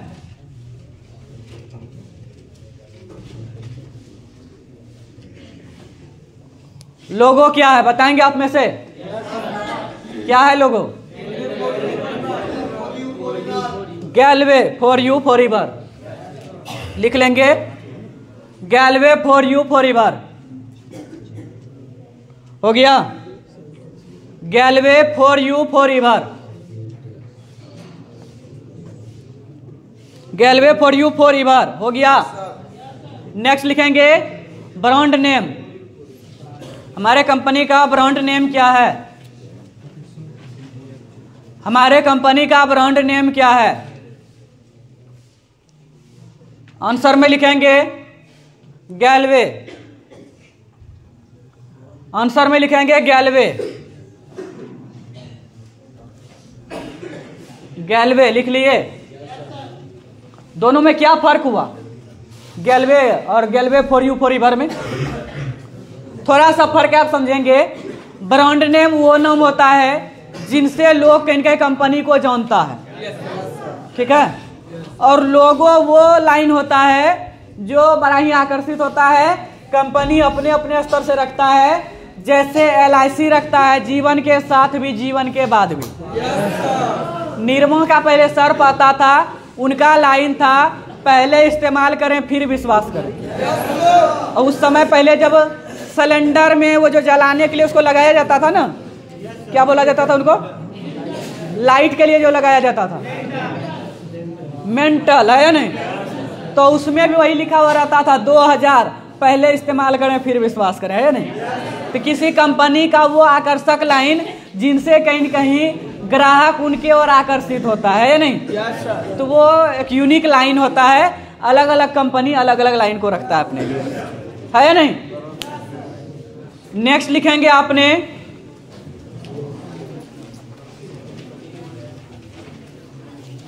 लिखेंगे आपने customer care number. Customer care number लिखेंगे 011 011 61 011 61 25 28 00 011 61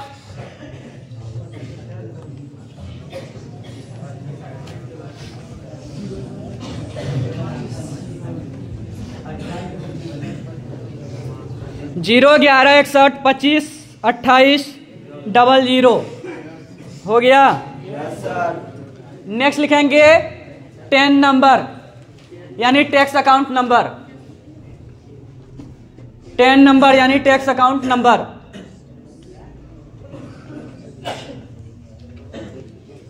10 नंबर यानी टैक्स अकाउंट नंबर लिखेंगे DELG 06713A। DELG 06713A। DELG 06713A हो गया। DELG 06713A हो गया। नेक्स्ट लिखेंगे fax number. Fax number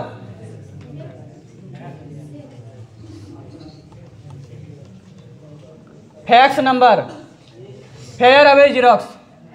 fax number 01141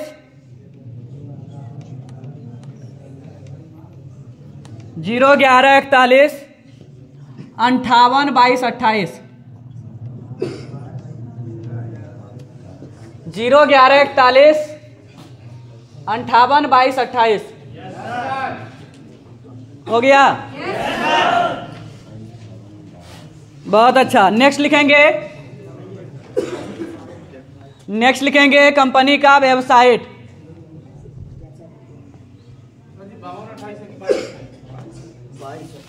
बाईस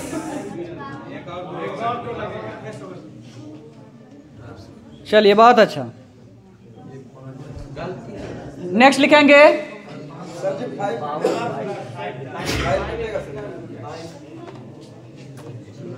हो गया। नेक्स्ट लिखेंगे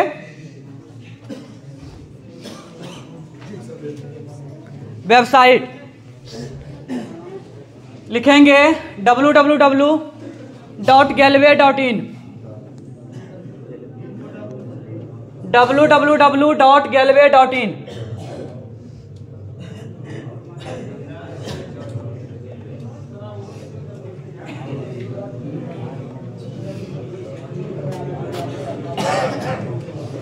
www.galway.in हो गया। www.galway.in लिख लिए। चलिए बहुत अच्छा। नेक्स्ट लिखेंगे हमारे कंपनी के CEO कौन है, chief executive officer. CEO chief executive officer कौन है? बताएंगे कौन है? कौन है? अश्विनी अरोरा। अमरनाथ सेनगुप्ता सर पहले थे, लिखेंगे अश्विनी अरोरा। हो गया? अश्विनी अरोरा।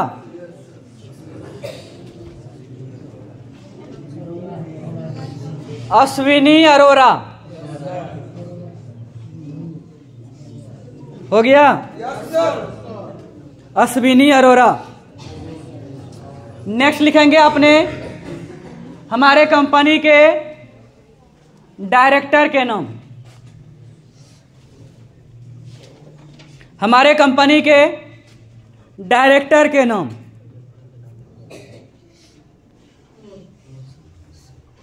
हमारे कंपनी के डायरेक्टर के नाम।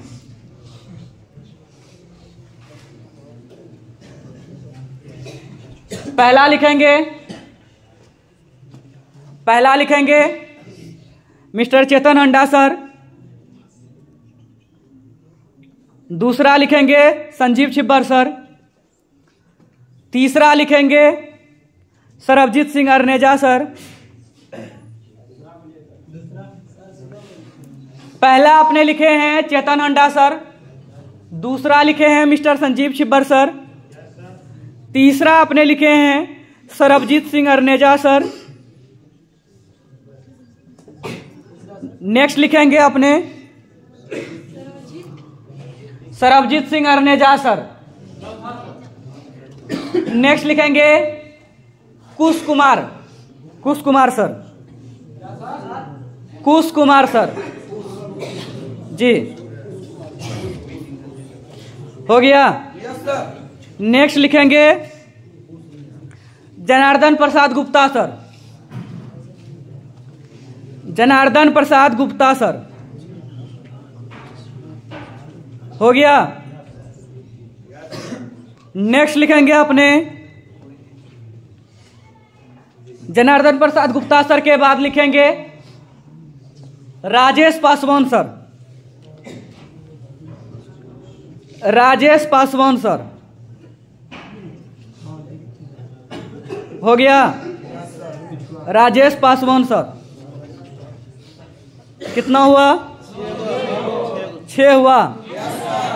यानी अभी जो आपने लिखे इसमें से अलग अलग डिपार्टमेंट के अलग अलग डायरेक्टर सर हैं, यानी जो उनको मैनेजिंग करेंगे। जैसे फाउंडर डायरेक्टर में 2 व्यक्ति हुए जिनका आपने नाम लिखे भी हैं पहले, चेतन अंडा सर और संजीव छिब्बर सर, है या नहीं?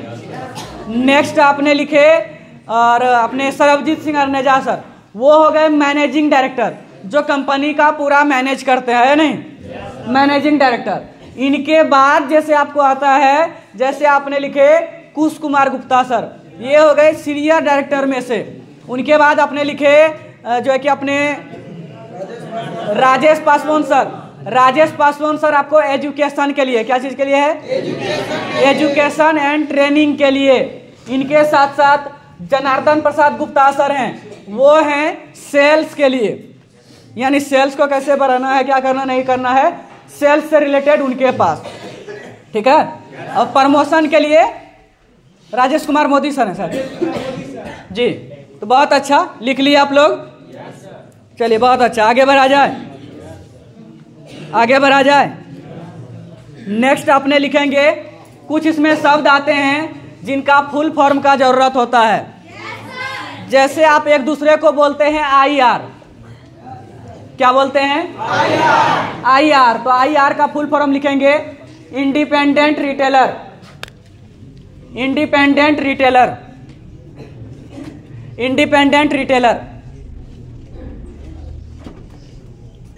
लिख लिए?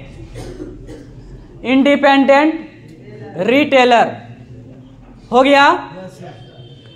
IR के बाद आता है ID कार्ड, है या नहीं?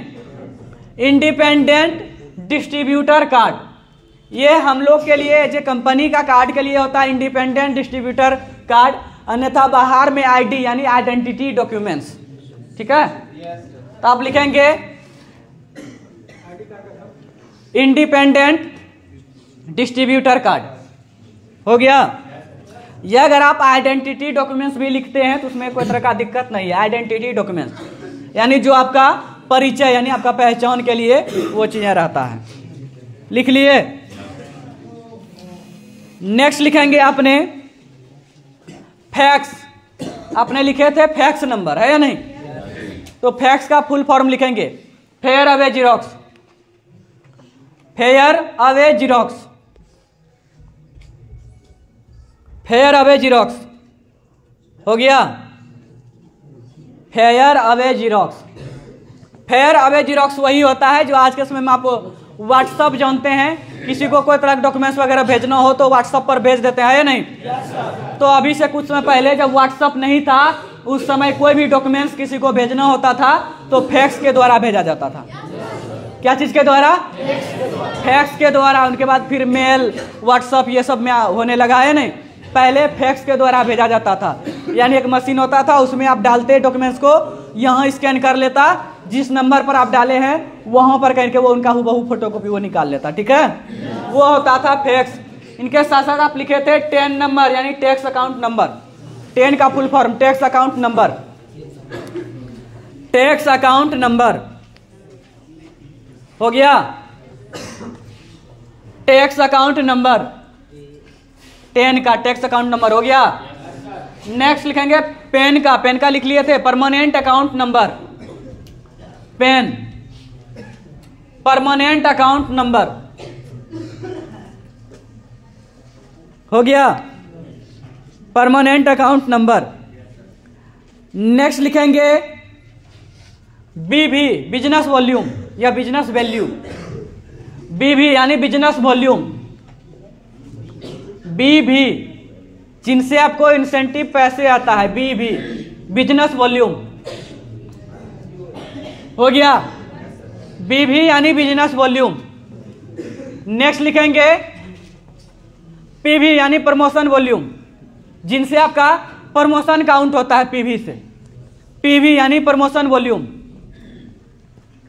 प्रमोशन वॉल्यूम पीवी हो गया। नेक्स्ट लिखेंगे पीओ। आपको अगर कोई भी प्रोडक्ट खरीदना होता है आप अपने फोन से पहले पीओ निकाल के देते हैं, यानी परचेज ऑर्डर। पीओ निकाल के देते हैं और वहां पर फ्रेंचाइजी सर या जो भी उनका बिल करने वाले होते हैं वो सिर्फ पीओ नंबर डालते हैं। आप जो जो प्रोडक्ट सेलेक्ट किए हैं वो अपने आप आ जाता है। ठीक है, ये हुआ पीओ। पीओ का full form purchase order. PO का full form purchase order. Next लिखेंगे आईएसओ। पीओ का परचेज ऑर्डर। नेक्स्ट लिखेंगे आईएसओ। आईएसओ का फुल फॉर्म लिखेंगे international standard organisation. International standard organisation. International standard organisation हो गया।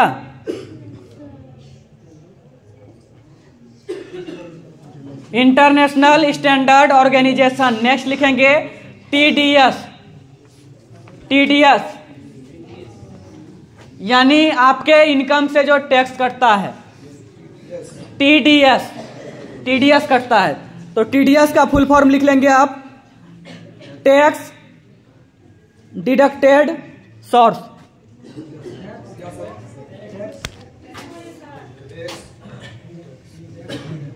टैक्स डिडक्टेड सोर्स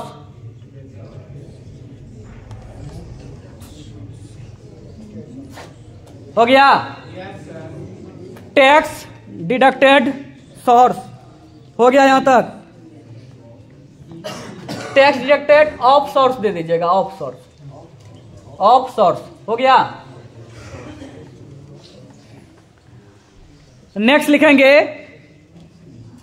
लिखेंगे ITR. ITR जब आप टैक्स देते हैं उसी टैक्स को जब आपको सरकार से रिटर्न लेना होता है तो आपको आईटीआर फॉर्म भरना होता है। आईटीआर। आईटीआर सरकार जो भी आपसे टैक्स लेता है वो 1 साल के बाद वो वापस कर देता है। सरकार का फायदा ये होता है वो उस पैसे को किसी बिजनेस में कहीं लगा करके वो उनसे बेनिफिट मुनाफा कमा लेता है और आपको कुछ समय के बाद जब आप ITR भरते हैं तो वो आपका पैसा का पैसा वो वापस दे देता है। ठीक है, तो ITR का हुआ income tax return. Income tax return, income tax return हो गया। ये सब होता है वित्तीय वर्ष पर। मार्च से मार्च तक का आपका पैसा जमा होगा जो भी टैक्स कट रहा है, और मार्च के बाद 2-3 महीने के बाद वो टाइमिंग देता है आपको ITR फॉर्म भरने का। जब आप फॉर्म भर देते हैं तो आपको जो भी आपका टैक्स कट के जमा हुआ था पैसे का पैसा आपको वापस दे देगा। ठीक है, ITR समझ पाए? चलिए बहुत अच्छा। नेक्स्ट लिखेंगे IDSA।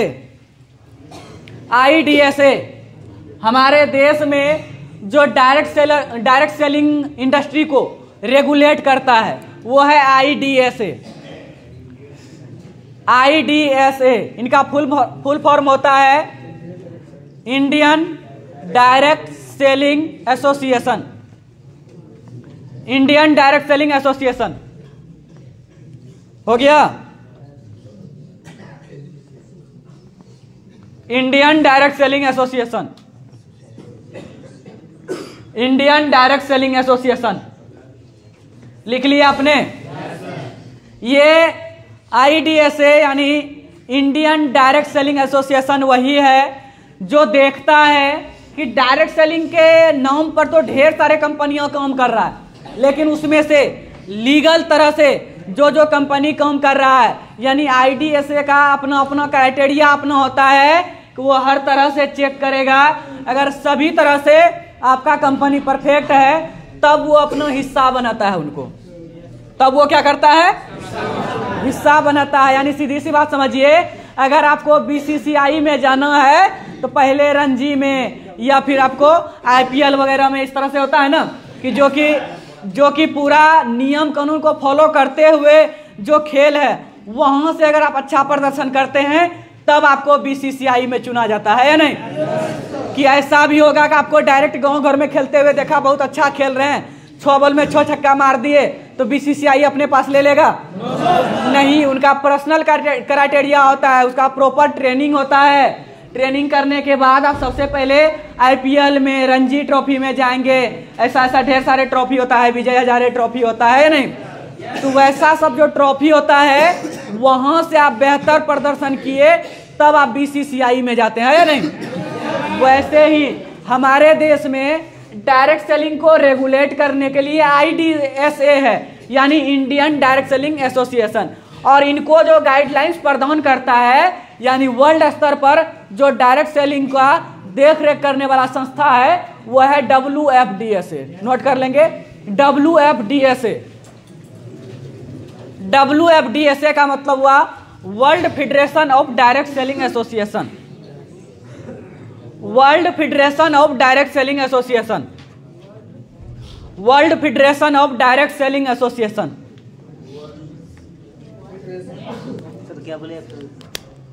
World federation of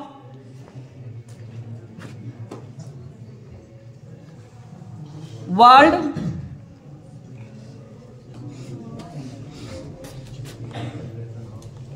federation of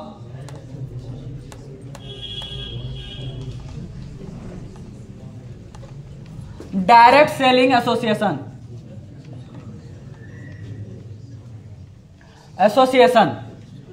world federation of direct selling association हो गया। लिख लिए। इनके साथ साथ जब आप ID या रजिस्ट्रेशन का प्रोसेस करते हैं आपको OTP आता है। लिखना चाहे तो लिख लेंगे, 1 टाइम पासवर्ड, OTP का full form 1 time password. 1 time password हो गया। 1 टाइम पासवर्ड। आपको KYC करना होता है, बैंक वगैरह में भी देखते होंगे समय समय पर KYC करना होता है या नहीं? KYC का फुल फॉर्म होता है, लिख लेंगे, know your customer. Know your customer know, KNOW, KYC, ठीक, KYC का फुल फॉर्म लिखेंगे नो योर कस्टमर, नो लिखेंगे KNOW, नो योर कस्टमर, हो गया, नो योर कस्टमर, हो गया।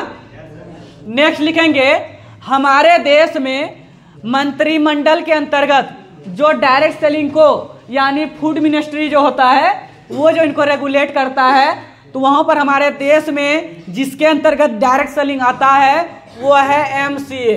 क्या है? MCA। MCA का फुल फॉर्म लिखेंगे मिनिस्ट्री ऑफ कॉरपोरेट अफेयर्स।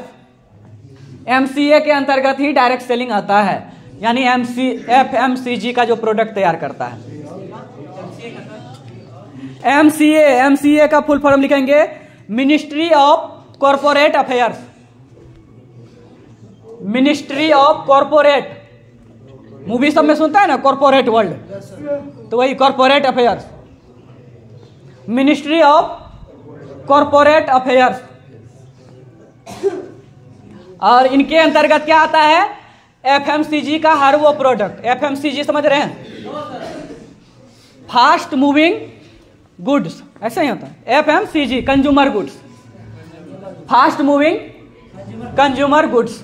यानी FMCG वो प्रोडक्ट होता है, जब लॉकडाउन भी लगता है ना तो कहीं न कहीं खाने पीने का सामान के लिए ये चीजें हद तक कहीं न कहीं चालू रखा जाता है FMCG का, यानी जो रोज का जरूरत का सामान होता है खाने पीने को लेकर के, FMCG, fast moving consumer goods,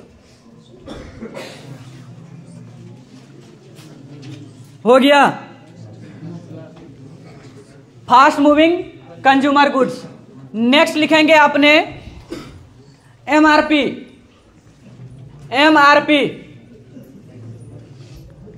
maximum retail price, अधिकतम खुदरा मूल्य, यानी कोई भी प्रोडक्ट को बेचने का जो सबसे अधिक मूल्य होता है, यानी जो MRP लिखा हुआ रहता है। MRP से ज्यादा में कोई भी प्रोडक्ट हो, कोई भी दुकानदार MRP से ज्यादा में नहीं दे सकता है। अगर ज्यादा में देता है तो आप उनका शिकायत कर सकते हैं, और शिकायत करने पर उनके ऊपर उचित कार्रवाई होगा। चाहे बाहर के दुकान से भी आप कोई भी प्रोडक्ट खरीदते हैं, वो MRP से ज्यादा में नहीं बेच सकता है, यह कानून बना हुआ है। MRP, maximum retail price, maximum यानी अधिकतम, रिटेल यानी खुदरा, प्राइस यानी मूल्य, मैक्सिमम रिटेल प्राइस लिख लिए, मैक्सिमम रिटेल प्राइस। और इसी में आपको जिस कीमत पर यानी जिस पर आपको मिलता है प्रोडक्ट, यानी DP, डिस्ट्रीब्यूटर प्राइस, DP का full form distributor price, distributor price लिख लिए, डिस्ट्रीब्यूटर प्राइस। नेक्स्ट लिखेंगे, एक आप नंबर लिखे थे CI, लिखे थे certificate of incorporation, certificate of incorporation, certificate of incorporation,